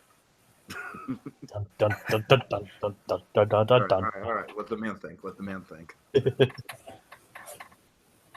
Yours are good, but again, the question is the best Randy Newman song. And again, yours are nice and they're decent songs, but again, mine I think is superior because it's the most impactful, it's the most impressive Randy Newman song, and it's impressive because of the emotion, because of that heft and emotional power that in that song that gives you the hallmark of Toy Story, which is it's that effective Newman music that forwards the story. It's forwarding the story, but also it's delivering story. It's effective, and because it's so effective, and you can go through that moment in your head, whether you have visuals or no. Just go through that moment, just the memory that just seeing it in the first place gave to you. And I don't know how you can deny that it's the best of Randy Newman's works with these three. It's the best of Randy Newman's works with these three. The other ones are just kind of like, yeah, we remember some good times, and also this is a nice little giant tune to kind of walk us out of the theater. Again, it's like reminds, okay, that's some fun here, but again, it's like you felt something with this song. It's impressive. Okay, I think we have a pretty clear-cut winner with this one. Sorry, Jacob. I think they kind of tore your arguments down a little bit just because it is kind of just. There's not really a ton to say about your selection. I think, personally, this is just subjective. I think my favorite out of the Randy Newman songs would probably be Our Town from Cars. So, I don't know. I think maybe there would be other songs that you could have picked that you would have more to say other than just like, oh, it's a nice, pleasant, epilogue to You've Got a Friend in Me. So, Dragon... you did make some compelling points, but at the same time, I feel like you got flustered in some of the arguments. especially like I really, you know, like the fact that Randy Newman doesn't sing Sandy's song really doesn't have any bearing on how we're judging this. And Sandy, I definitely think, you know, just going based on the song and not so much the moment itself, because, you know, I included, we could talk about the moment, but I'm still trying to judge this more as a song. And I think Sandy had the best points of, his song definitely is the most classic Pixar. It's the one that feels the most like You've Got a Friend in Me. It's kind of a nice sequel to You've Got a Friend in Me in a way. More importantly, it's definitely a good character piece. So while it was close, you know, I very much respect I Will Go Sailing No More a lot. Just for the arguments, I'm going to have to give it to Sandy. Oh, wait, I'm sorry. Yeah, there we go. Which means, Jacob, unfortunately, you're kind of out of this. I mean, you can still participate in the next round, but you technically don't have a chance to get into the speed round because it's tied 2-2 with one question left. I'll moderate. Well, do you want to just, I mean, do you want to participate or don't you? Now, the next question, what was the next question? Disney, best Disney theme park song. I didn't really think of a convincing argument for mine. Mine was one little spark, so I'll consider me forfeit. Okay, fair enough. So I'll just moderate with you on my points for with you for considering the next part. All right, so this will be a regularly timed question, and then we'll get into the 5 speed round questions. So congrats on Sandy and Jacob or Sandy and Dragon with tying for each other. So and yay, I got nothing. So this should be a fun round, though. I think both Dragon and Sandy have very, very strong, compelling picks here. So what is the best theme park song of all time? The best song written for a Disney theme park? Sandy went first last time, so we'll have Dragon go first this time.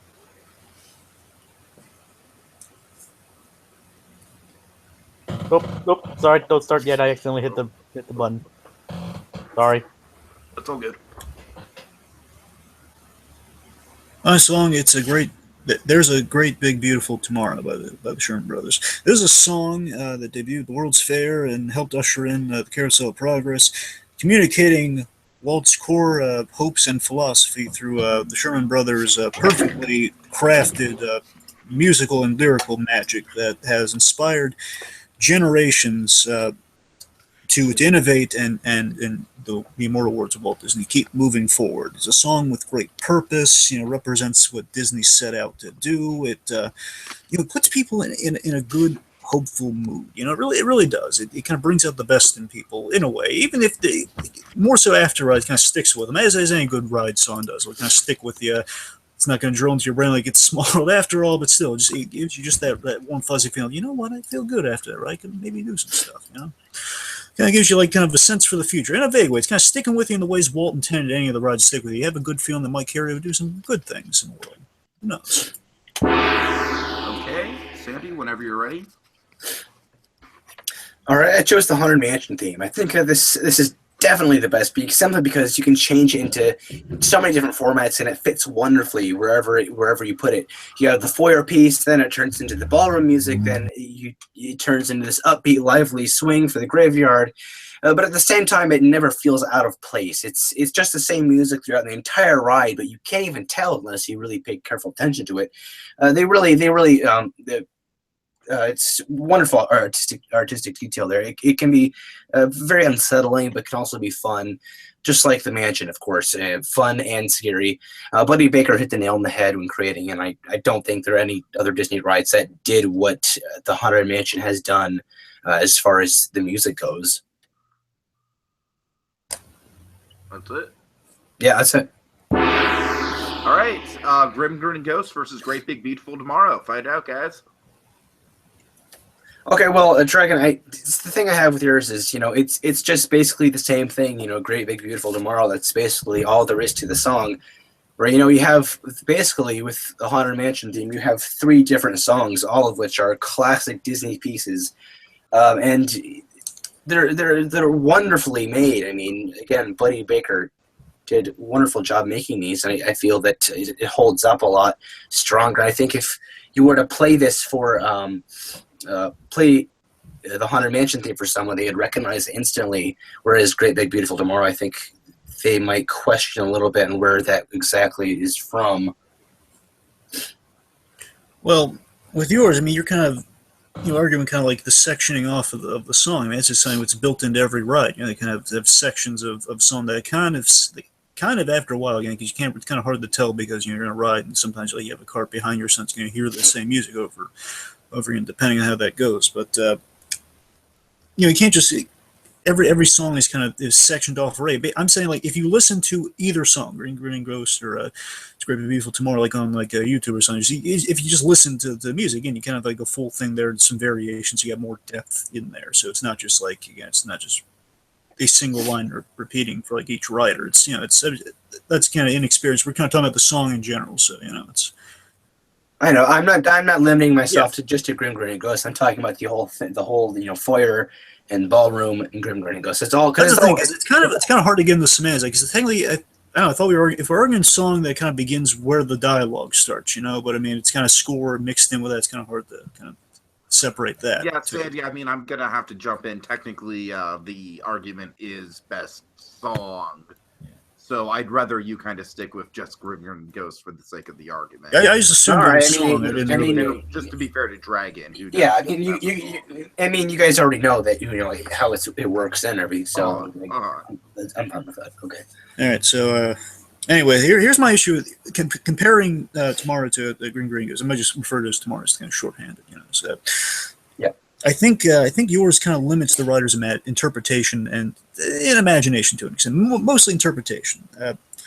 You can see the Tomorrow song in various contexts. You can it's a song that you can play. Imagine if you just took that song, you play it over various things. You could play in a really creepy atmosphere. It could be outdated by again. You have a cynical mind looking at it, like, okay, it's like either like someone listening to it at home or actually in the ride, just with a different point of view. They go on the ride, maybe they're not inspired, like to say, do some good in the world. They could just be like, wow, the world's in really bad shape, this is what we looked to back then. It could be have all these various interpretations. Green Grinning Ghost, on the other hand, again, it's pretty set. It's like any interpretation you have going into that ride, like, okay, you walk in the ride, you see, okay, big old, the haunted house. You might actually get intimidated by it when you go in there, and then you get on the ride. At a certain point, after that cool introduction stuff, bear in mind, again, that's all fitting into the whole. You got kind of the atmosphere, but that's all your interpretations, like how you want to perceive. Like, okay, it's kind of like a fun little homage to the scary stuff, or it's like, oh my god, you should be taken seriously. You get to a certain point with that, it's like all ear and like, okay, no, you're supposed to have a really good time. Like any kind of. Again, like people have been talking about making a Haunted Mansion movie, like Guillermo del Toro. We've seen takes on Haunted Mansion films before. I'm saying you can play it away. It's kind of you take the air out of a balloon once you kind of nail down which kind of direction you're going to take, kind of the spooky, scary thing. It could be like, oh, it's kind of light, spooky, scary. No, actually, it's like some serious spooky, scary. That's been kind of flirted around with some movies being made. Yeah, but then again, with yours, it's basically just Great Big Beautiful Tomorrow is like the core lyric in that song. And it's repetitive. I feel, whereas with Grim Grinning Ghost, you have a bunch of the other lyrics in there, and just the whole atmosphere. I mean, with Great Big Beautiful Tomorrow, you were saying if you put it in different places, it could potentially work.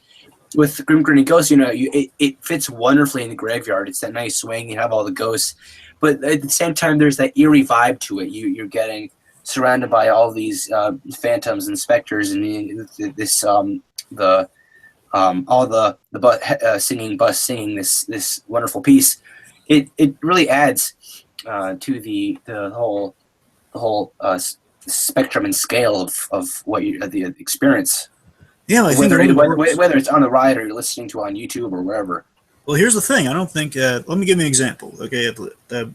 I've listened to Green Grinning Ghost. It was a really awesome thing in the Toy Story 3 video game. It was Toy Story 3 video game, the PlayStation 3 version. Anyway, in that, you basically have like a haunted house set, and you basically go in there's a little nice Easter egg if they play that song, and I kind of noticed it kind of plays like in that game. And I never really think of it when you're in the ride because you go through it once, but it can get pretty repetitive. If let's assume the ride got stuck, that thing is going to play over and over again. You kind of say about any ride, any song, rise kind of occurs to me. Is you sit there and it's basically it's spooky. It's a small world if it keeps playing over and over again. Like they have your like when the singing starts to the ending, and that's all it's going to be repeating and repeating. Well, the same can be said for yours. I mean, hearing it's a great big beautiful tomorrow over and over again, that can get pretty annoying. I know. So I'm saying it's like either one of us, we can't really make that argument. The same could be said. All right. It seems like you were trying to call mine out on something that you're equally guilty of. Anyway, so I think the difference really between our rides is that, again, I think mine's a little more. I think mine's trying to go for a little bigger things than the Green Green Ghost. The Green Green Ghost is like instant entertainment, and the other one is like, again, it's kind of embodying a lot of things. Even if you go in without the history, you're going to have like, okay, this is kind of a nice song playing. We've seen that song in other contexts, like the beginning of Tomorrowland, which, again, whether you like the movie or not, the beginning is really effective. That, okay, not only is it, again, it's not just jettisoning you back to the ride, but it's jettisoning you to what that ride's trying to accomplish. Young Frank Walker going in there, and again, it's at the actual place where the thing debuted for the first, or the song debuted for the first time, the World's Fair, 1964, and it's putting you in the mood. It's showing you, okay, that. Again, oddly enough, just kind of the way things work out. Again, it's like Frank Walker is kind of embodying what that ride's supposed to kind of trigger in people. Creativity, like you might want to build something like the amazing thing you see in that ride, because you want to build things like you saw in that ride, because like who else is going to do it? You want to see.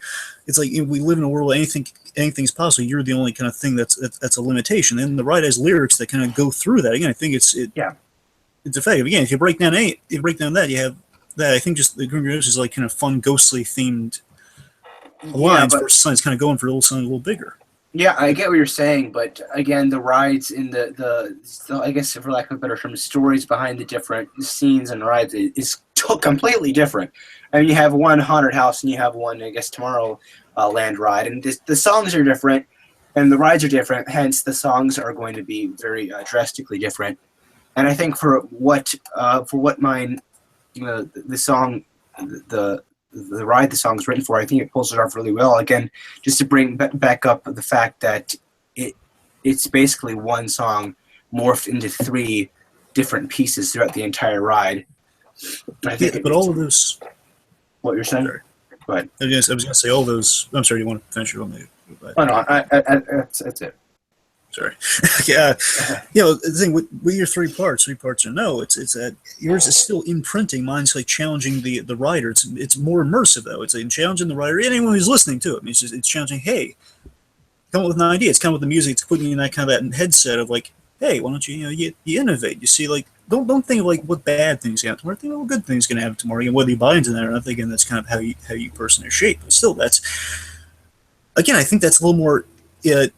Kind of innovate.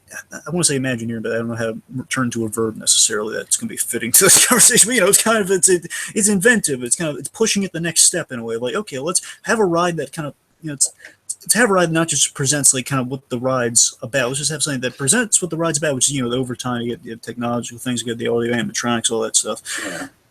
And also, we're like saying, hey, we're putting an idea in people's heads, which was Walt's core kind of goal with this. Like the rides are going to get people to basically. He was always looking towards the rides are going to be somewhat. Maybe the world's going to look like this in the future. So maybe if we put enough hope in the world, we're going to end up with a really nice world like this. Yeah, it's not as creative as Grim Green Ghost is. Again, just it's creative. Grim Green Ghost is creative in the fact that it is basically just one song. Where Great Big Beautiful Tomorrow. It's one song. It feels like your typical Disney song. It's like the Grinch. The Grinch one song, but it gets broken up into 3 parts all the time.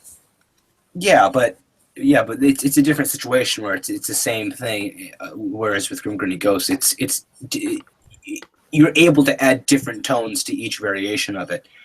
You have the ballroom and then the foyer, and they sound pretty different. I mean, if you listen closely, it's obviously the same piece, but if you're riding by or you're listening to it and you're not really paying attention, it sounds like a completely different piece. Okay, guys. So we'll get to some final thoughts. Jacob, you ready to go? I am now. Okay. So, Dragon, when you're ready.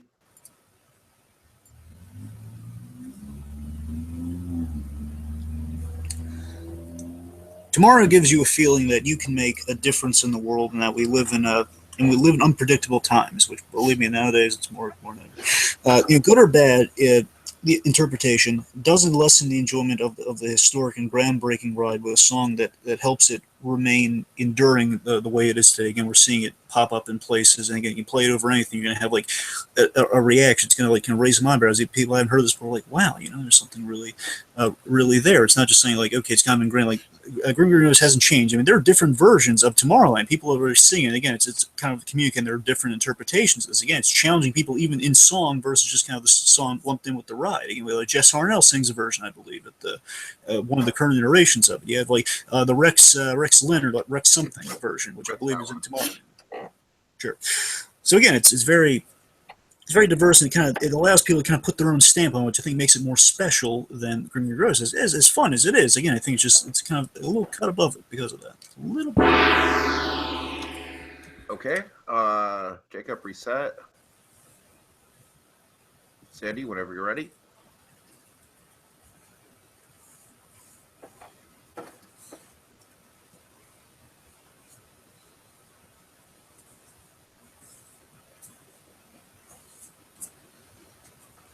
All right, well, for Grim Grinning Ghost, they hit the nail on the head on the creativity, the spook factor, the fun factor of the song, which is what a good Disney song should do, especially for something like The Mansion, where you want to include, make sure you include all the fun and spookiness of everything into one ride. Grim Grinning Ghost is very diverse in its variations. Where with Great Big Beautiful Tomorrow, it's basically one trick pony, and the fact that it's basically just the same thing over and over again. Where with this Grim Grinning Ghost, or just the Haunted Mansion theme as a whole, it's you're able to split it up, and it can sound drastically different depending on which variation you go with. Again,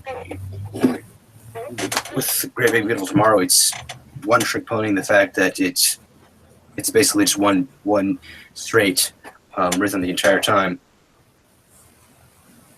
I'm done. Okay, one thing to clarify, yeah, Sandy is kind of right. The lyrics of There's a Great Big Beautiful Tomorrow are essentially, there's a great big beautiful tomorrow shining at the end of every day. There's a great big beautiful tomorrow, just a dream away. Man has a dream, and that's a start. He follows his dream with mind and heart, and when it becomes a reality, it's a dream come true for you and me.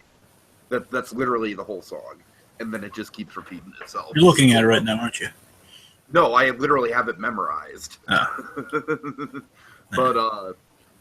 I feel like this is kind of... Dragon does make some excellent points about the impact of Great Big Beautiful Tomorrow and what it represents about Walt Disney and what it represents about kind of like the ideology. But I think Sandy had much more compelling points in terms of why Grim Grinning Ghosts is like lyrically and conceptually probably an overall stronger song, even though I do have a huge soft spot in my heart for Great Big Beautiful Tomorrow. So I am going to have to give Sandy the point on that one. I have to agree with you on that one, Tiki. All right, so Sandy, you are the underdog who came out ahead now. So we're 3-2. We've got 5 more speed round questions for you guys. Jacob, I'm going to have you go fast and furious with this timer here, because the speed round is going to be... you're going to have a 30-second opening statement. We're going to have 2 15-second... I hate the speed round. 2 15-second rebuttals, and then a final 30-second final statement. So, for the first question... Okay, so it's 30, it's 30, 15, 15, right? 30, 15, 15, 30. 30. Okay, so 30, 15, 15, 30. Correct. Okay. 30, 15, 30. Wait, No, is there 2? Jacob, It's, two Oh, 2. rebuttals. 2 rebuttals, Okay. Jacob. Okay. So, for the first question... Whatever that. he lives by a busy freeway, guys. Give him a break. Dragon driving off in his motorcycle. It's all good, guys. Give him a break. So, for the first question, I have compiled the 5 main songs of Moana. That is, We Know the Way, Where You Are, You're Welcome, How Far I'll Go, and the villain song, Shiny. I have them all in this grab bag here, and we're going to go ahead and draw them randomly for Dragon and Sandy, and they'll be debating. Oh, crap. I don't remember many of the songs from that film. Crap. Right. Well, this is going to put your memory to the test, Sandy. So we'll start with Sandy, and Sandy gets Where You Are. Son of a bug. What is that? I don't remember that one. Sandy, Where You Are is the opening song in the village where Moana's father is singing to Moana about the customs and. Oh yeah. Okay. Okay, you got it. You got it. Yeah. Okay, and then Dragon, you get We Know the Way. We Know the Way. Yeah, you get We Know the Way. So We Know the Way versus Where You Are. Sandy. Dang it. Let's see. Sandy went first this time, so Dragon will go first next. Sandy went first last time, so Dragon goes first this time. Dragon. No, I went. Didn't I go first last time? Now he's going first this time. I could have Wait. sworn. Wait. No, I think. Crap. I could have sworn. I can't remember now. Hey, Tiki, why do you let me go first so Dragon has a little bit of time to make an argument here? Okay, fair enough, but it seems like, I mean, are you, like, prepared? I'm prepared. I'm prepared. Okay. So 30 seconds, Sandy? Yep. Okay. Can I do a countdown? Just whenever he starts talking, because that's the rule. All right, so Yeah, Where okay. You Are, I feel that's a really great opening song. It introduces us to the characters, introduces us to the village, and again, the customs which is of the village and the people, without giving away, too much of the backstory and everything like that, which is basically what, I think what a good opening song should do, introducing us to everything, the atmosphere, the island, the characters, even some of the little animals, like Hey, and things like that. It's catchy, and it has a nice pace to it, and it goes on nicely. Okay, and then Dragon for for We Know the Way. Whenever you're ready, 30 seconds.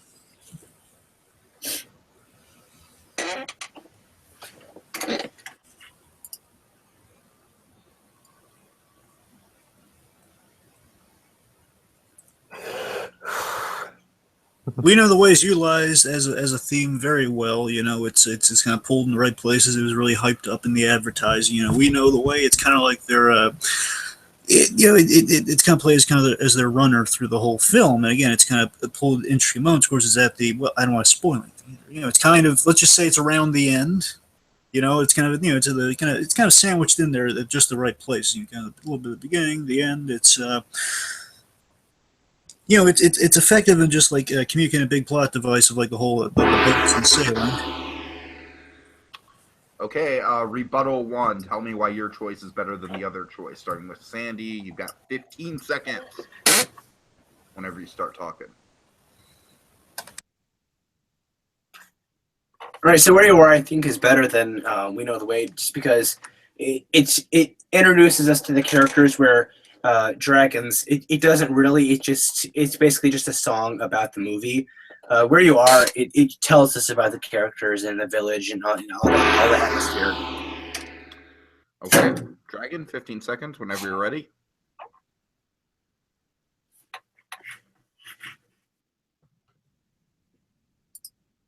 Moana's biggest problem is that the first act drags, and Where You Are is kind of a problem with that because we're just we're meandering around, we're trying to recapture the spirit of some other Disney films, and it's just really it spells out a lot of things. Basically, it's an excuse for time to pass. We're seeing Moana kind of become a girl to become the teenage girl, and it's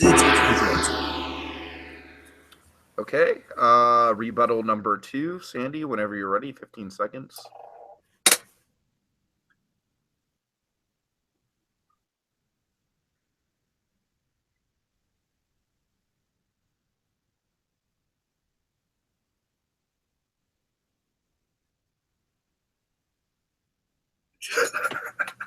Well, as I said before, this song introduces us to the characters, and it's a great opening song. It's catchy and has a nice pace and rhythm to it.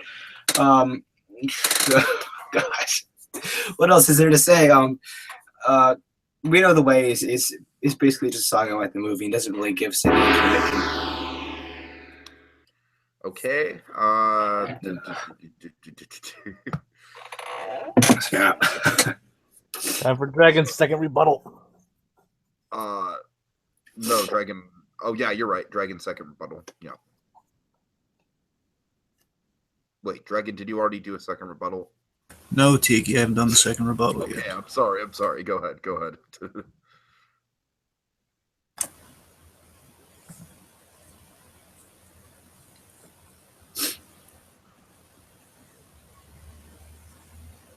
We know the way has a build. It's very linked with kind of Moana looking for direction. She's traveling a lot in the movie. Again, it's kind of traveling by boat, but kind of epitomized in song. And again, we're kind of building to when we see that big ship, as we saw when it's introduced, when it's at the very end. It's very story relevant.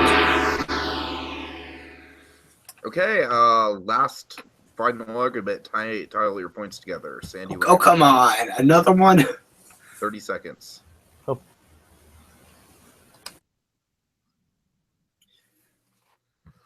Whenever you're ready, Sandy.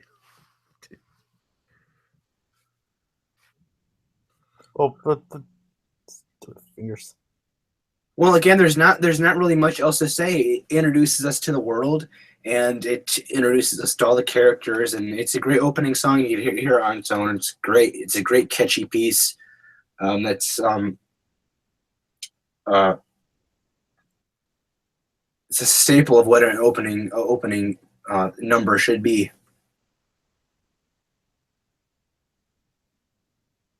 I'm finished. Okay. All right, Dragon, you got 30 seconds whenever you start talking.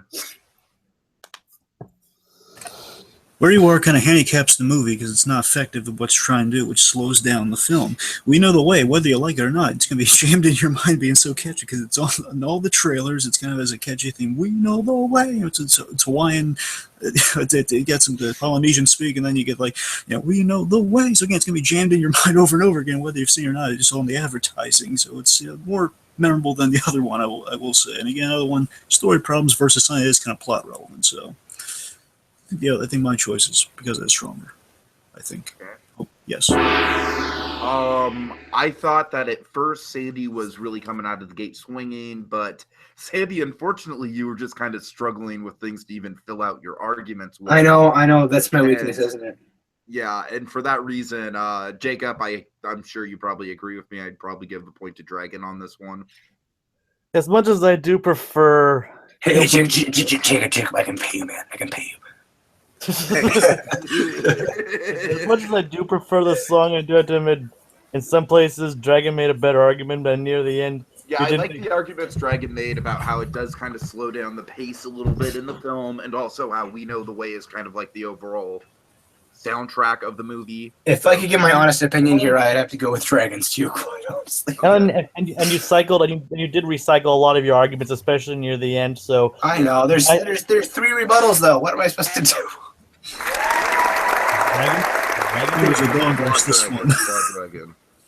You're my friend, Sandy, but I can't let bias get in the way of my job. I know. I don't blame you. This is going to be a really tough one, guys. You ready?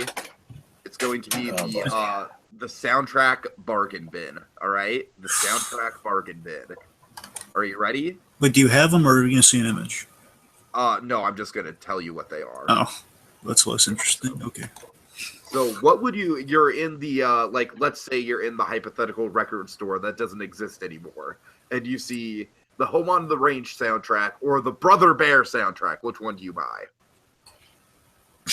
Home on the Range. All right, so Dragon has Brother Bear. Home on the Range. I'm sorry, I'm going to laugh. Eddie, since you picked first, you'll have to go first. So go ahead with a 30-second opening statement.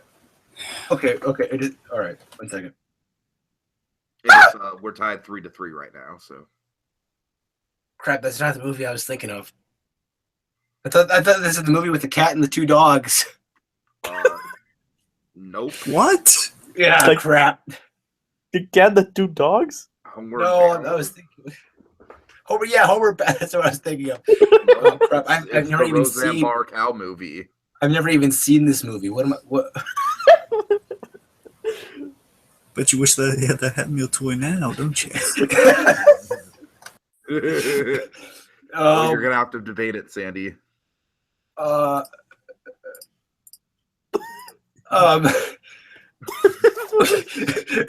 It's a film about talking freaking cows and a yodeling guy.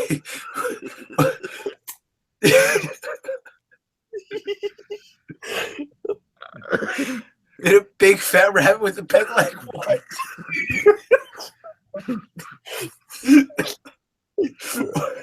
And karate chopping piglets.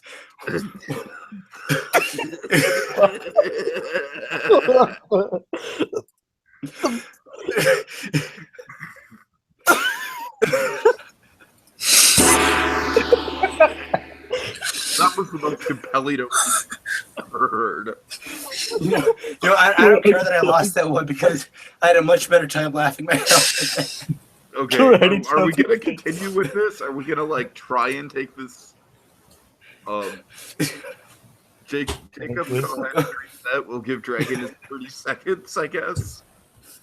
See what he has to say.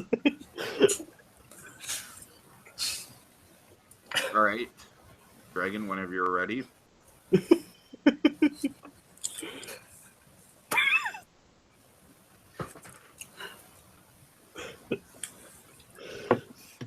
Say what you will about Brother Bear, but Phil Collins, he's had some hits in his day. He has. You look at Tarzan, you got a bunch of good songs on Tarzan. However, with Brother Bear, look, the problem with the songs in that is that they don't really fit well with the plot, but still out of context, you probably listen to it and say, okay, that's not too bad. But again, listening to him in kinds of the film, it's a weak point, but not as weak as the whole film of Home on the Range. At least, the songs aren't the downfall of that movie. This movie, it's like, okay, you got good animation, but you still got, songs they don't mesh well, but that doesn't kill you. Okay, Sandy, you've got 15 seconds for the first rebuttal. Oh boy, can't flip and wait. Are you sure we want to go through with this? Well, yes, with Home on the Range, it definitely, Jacob. With Home on the Range, it ties in with the film better. And it's much more fluid and has a much better pace. Whereas with Brother Bear, the pace is totally terrible. Okay, shots fired. I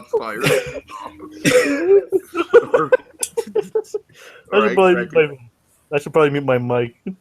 Dragon, 15 seconds. Sorry, guys, I'm going to have to mute my mics. Whatever it takes, Jacob. Frankly, I don't believe your claims, sir. I think you're lying. But again, seriously, Roseanne Barr, do I need to say more? But no, seriously, Brother Bear. Wait. Sorry. How'd I hit the button? Start over, Dragon. Go back. I didn't start yet. You had like 3 seconds.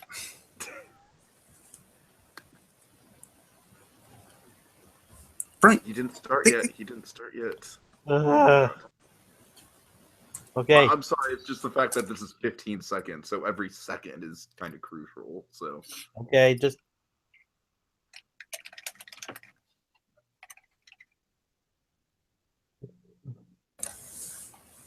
Frankly, sir, I don't believe your claims. I don't think you actually feel that way about the movie because I don't think you've seen that movie. Brother Bear, on the other hand, again, it's flawed, but again, it doesn't necessarily kill the film. Again, you can look at it and get some enjoyment from it. Home on the Range, again, Roseanne Barr, do I need to say more? We're really talking about this.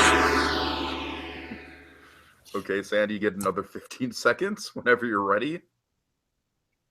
With Home on the Range soundtrack, I think it captures the film perfectly. It captures the film perfectly and has a nice pace, fluid pace. And although it's not so much the biggest sounding soundtrack, it definitely captures the feel of the film. Okay, Dragon, 15 seconds whenever you're ready. And the feel of that film is not good.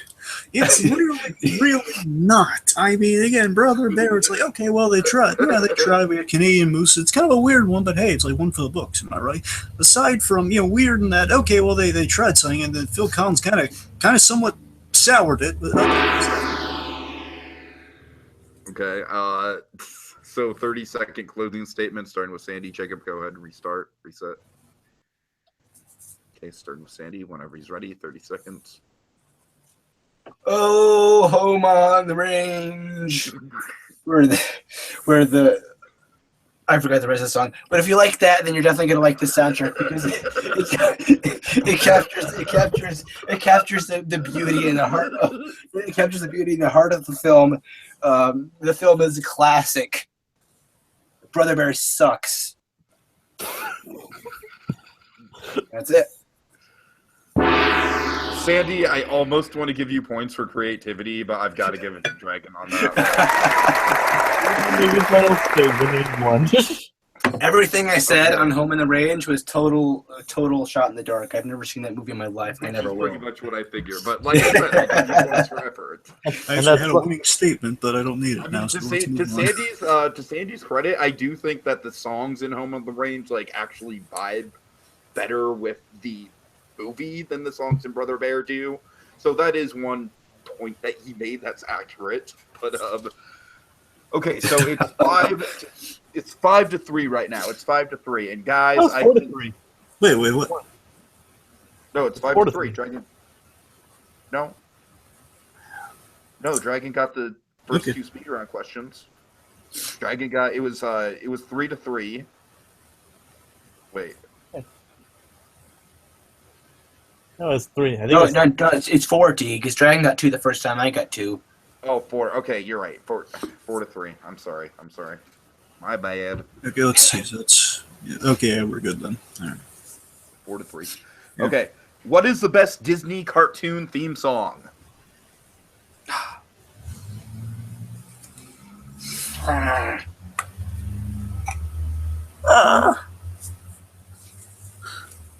gosh. Oh boy. Oh, House of Mouse. Kim Possible. Okay. Shame on neither of you picking DuckTales. No, I wasn't I've gonna pick never seen DuckTales. Sorry. All right, fair enough. I wouldn't So you know the drill. 30 seconds. 15, 30. Let's see. Sandy, you picked first, so you'll go first. Oh crap. Okay. Yeah, that's kind of the rule. All right. So with House of Mouse, you have that nice rock with guitar opening theme. It's it takes you around the building and it introduces you to the characters, even though you don't really need an introduction. It shows you just the theater and what the entire show is about. It's all these characters coming together to have fun and party. I think it displays that perfectly. It's a big part of my childhood, and it has a lot of nice visual style to it. Okay, Dragon, go ahead with 30 seconds, if possible. Kim Possible has a really good opening song. I've actually met the guy who storyboarded the opening of Kim Possible, and it's very effective with the visuals. It kind of summarizes what Kim Possible is all about, and the music's very very catchy. Call me, beat me, if you want to reach me. It's really catchy lyrics, and again we have the very iconic dun, dun, dun, dun, what's a sitch? Again it's all lumped into that song. Again, it's very iconic for Kim Possible, but also, again, even if you went to a completely blind, the gist of it is okay. She's got a teenage girl, cheerleader on the side. She fights villains. Cool. Okay, 15-second rebuttal number 1, starting with Sandy.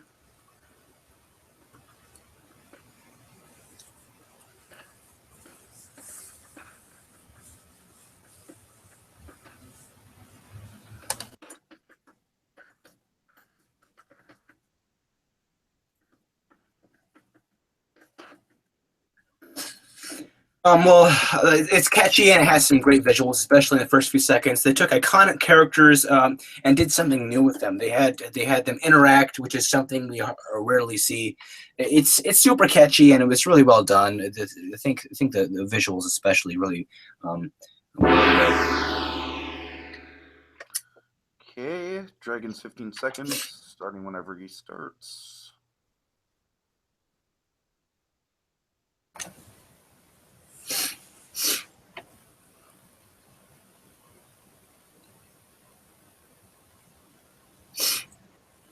Because you weren't specific, thank you for coming. That was a reflex. Christ! I'm so sorry.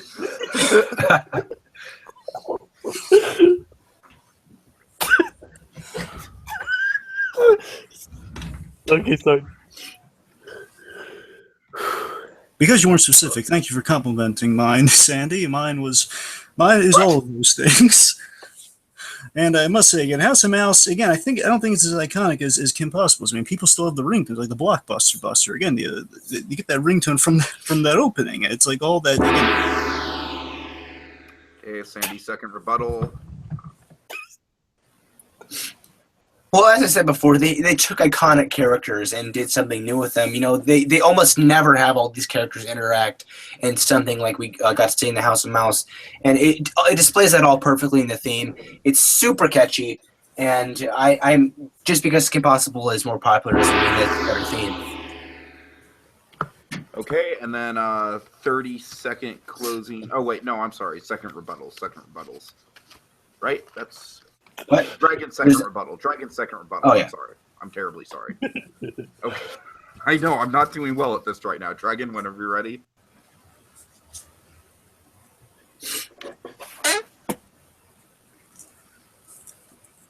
The key part I'm trying to stress with iconic is that it's not forgotten. Believe me, I like House of Mouse so much as the next guy, but unfortunately, I think it's kind of fallen by the wayside. Again, it's a cool opening, but it's kind of forgotten. Kim Possible isn't because it's really that good. It's stuck around. People still talk about it. Again, the whole big thing. It's a ringtone people still download.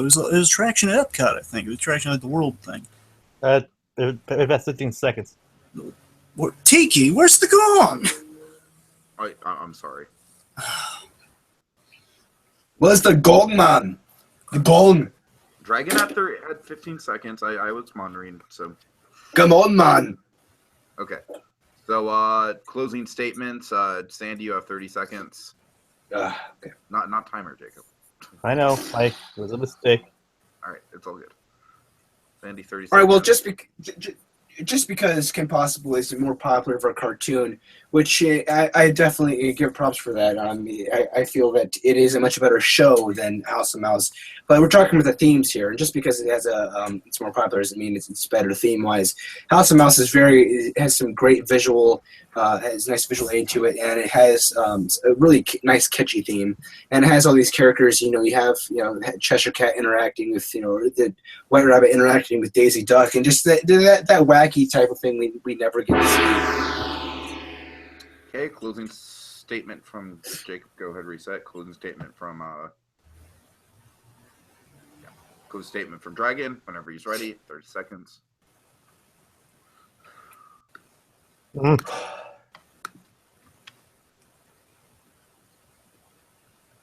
Both of these shows had good openings, and we're arguing semantics at this point. That they're different styles, so it's really hard to compare the two. But again, I think Kim Possible's bringing more with an intro, with an introduction. Again, we're talking about visuals and kind of lyrics and the songs here. It's very epitomized what Kim Possible's all about. And again, I think you're getting more for your opening than you are with House of Mouse. House of Mouse, okay, characters you're going to see throughout the show anyway, all of them. You're seeing clips from a bunch of episodes, and clips that are going to fit into future episodes and stuff you've already seen, like you're building those characters. Okay, this was about the best song, and I feel like Dragon gave a lot more good points. Like Sandy, all you really had was like, oh, it's catchy, and look at all the Disney characters running around, and you kept going back to that, and all the Disney characters running around doesn't really affect the song all that much, and what I was wanting was more kind of points on the song. Jacob, you kind of in agreement with me about this?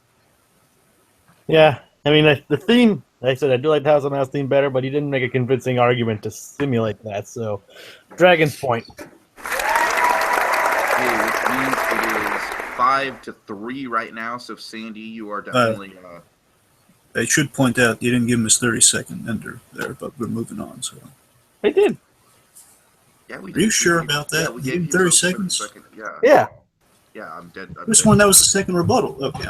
I'm positive. I'm positive we gave you both 30 seconds. Okay. Okay, so Sandy, you have to win these next two speed round questions, and if you do, we will go into a tiebreaker. But for now, I'm going to go do another grab bag. Wait, is there still a chance? Yeah, if you win the next 2 questions and then also the tiebreaker if we go into a tiebreaker. So yeah. All right. So what's this grab bag for? This grab bag is what I like to call the Disney one-off composer. So you're going to be arguing between Danny Elfman composing the songs for Nightmare Before Christmas, Phil Collins composing the songs for Tarzan, or Lin-Manuel Miranda composing the songs for Danny Elfman. Wait, hold it. Are we? Or you're just listing off what's in?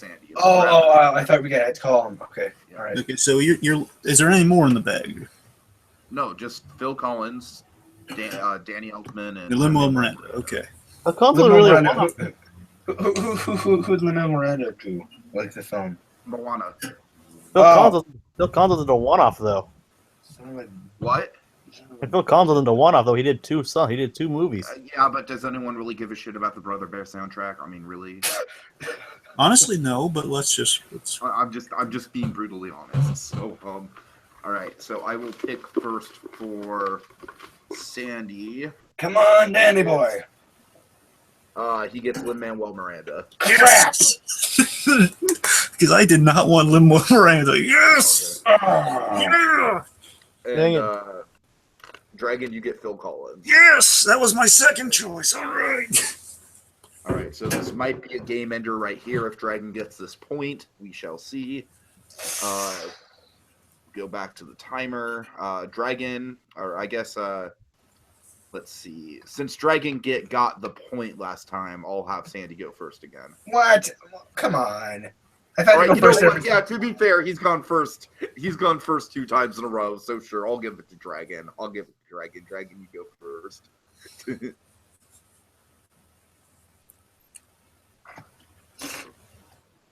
I'm sorry, real quick. I need to question one thing. So we're arguing the composers or their one work? Their one work. Okay.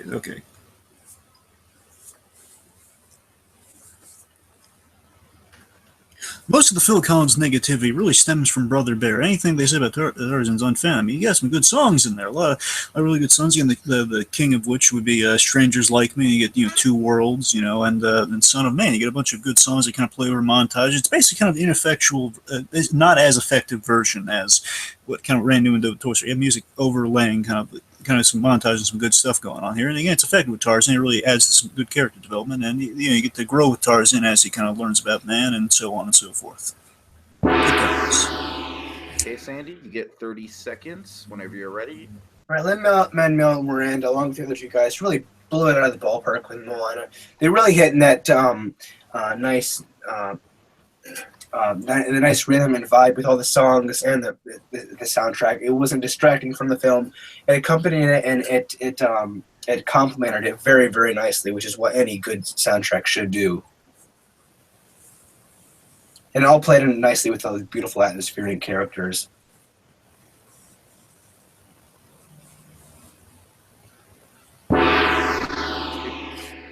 Okay, 15-second rebuttals, starting with Dragon. I would argue it's not his best work. From what I've heard, that's Hamilton. Whether it's best work, I don't think it's as effective as you're making it out to be. You have really, "You're Welcome" is the only really good song to me. I think the other ones are kind of up in the air. We just seen it once, both of us, and I think it's just it's not exactly different. Okay, it's Sandy, 15. Well, he really nails that adventurous and adventurous type. Gosh dang it. Adventurous tone. I give up. Oh, Adventurous tone. Points for me. Oh, Sandy. Oh. What was I supposed to do? What was I supposed to do? Oh, I don't know anything about this guy, and I really don't care for the soundtrack. Well, it's not over. I mean, we still have rebuttals and everything, so. Should have been left to pick, honestly. Oh. Do you want to do it over? Do we want to start over? No, I don't need to start over now. With Danny Elfman, because I don't want you to feel like we cheated you. You didn't cheat me. No, you gave me a solid. Well, not a choice, but you made the rules. I mean, to be fair, I thought your opening statement was pretty strong. I know that's all I had to say though, and that's never sure me good to going back to that opening statement before. So just forget it. I mean, it happens. You guys want to do another question? No. It's getting late. Do you want to try and fight him? Fight Dragon? Yeah, because you What- still what- have one more. But Sandy's my friend. I don't want to fight him. You still have What- one more rebuttal and then the final statement, Sandy. What film is Dragon's composer from? He's doing Tarzan from Phil Collins. Do you want to just, Sandy? I'll give you that 15-second rebuttal over. Okay, how about that? Because you. I really, I would just do the exact same thing. I don't know anything about this. So are you calling it quits? Yeah, basically. Okay, well that's rather unfortunate, but that means that Dragon wins. That was tough. That was difficult. Would you guys like to hear the final choice, the final question? Sure. Yeah. It was going to be Boundin versus Lava. Bounded. Well, I'm so Oh, we sorry. called that quits a bit time. I feel so bad. I feel like this is like such a bad way to go out, Sandy. I'm so sorry. Maybe Give him next a time you wedding should. gift. Maybe next time you can give us a choice and not force a composer on us that we know nothing about. I mean, I just assumed that you'd all recently seen Moana, so. I know. I just saw. I don't know anything about the music though. I mean, not yet. You know, the movie literally just came out, so I haven't had any time to research it. I feel so bad now. I feel like I just blew it. You could have gone with Elton John from The Lion King instead of Lin-Manuel Miranda. Yeah, that's true. I don't know, guys. I'm kind of at an awkward place here. I don't really know how to end the show. See you, folks. Tune in next time, or hopefully I might win. What about the other question? You said you had a tiebreaker question. Well, the tiebreaker question was Lava versus Boundin'. Boundin'. Yeah. Still bound, definitely bounded. Yep. Oh, and also worst Disney villain song. The yodeling song from. You kind of hit that one already with it. It's good. It's probably gonna be the same guy. It's the yodeling guy who was usually the worst Disney villain. You know, it's kind of treading old territory with that one. Again, don't really know much about him because I haven't seen Boundin'. Well, at any rate, I think Dragon was still up 2 points, so it would have been an uphill battle for Sandy anyways, so. Yeah. I feel so bad, though, guys. Fine, Tiki. I didn't get anything, so. Well, I don't know. Next time we do a grab bag question, I'll make sure it's stuff that we actually like that nobody's going to get screwed over with. Like, I'll let this be a lesson to me, okay?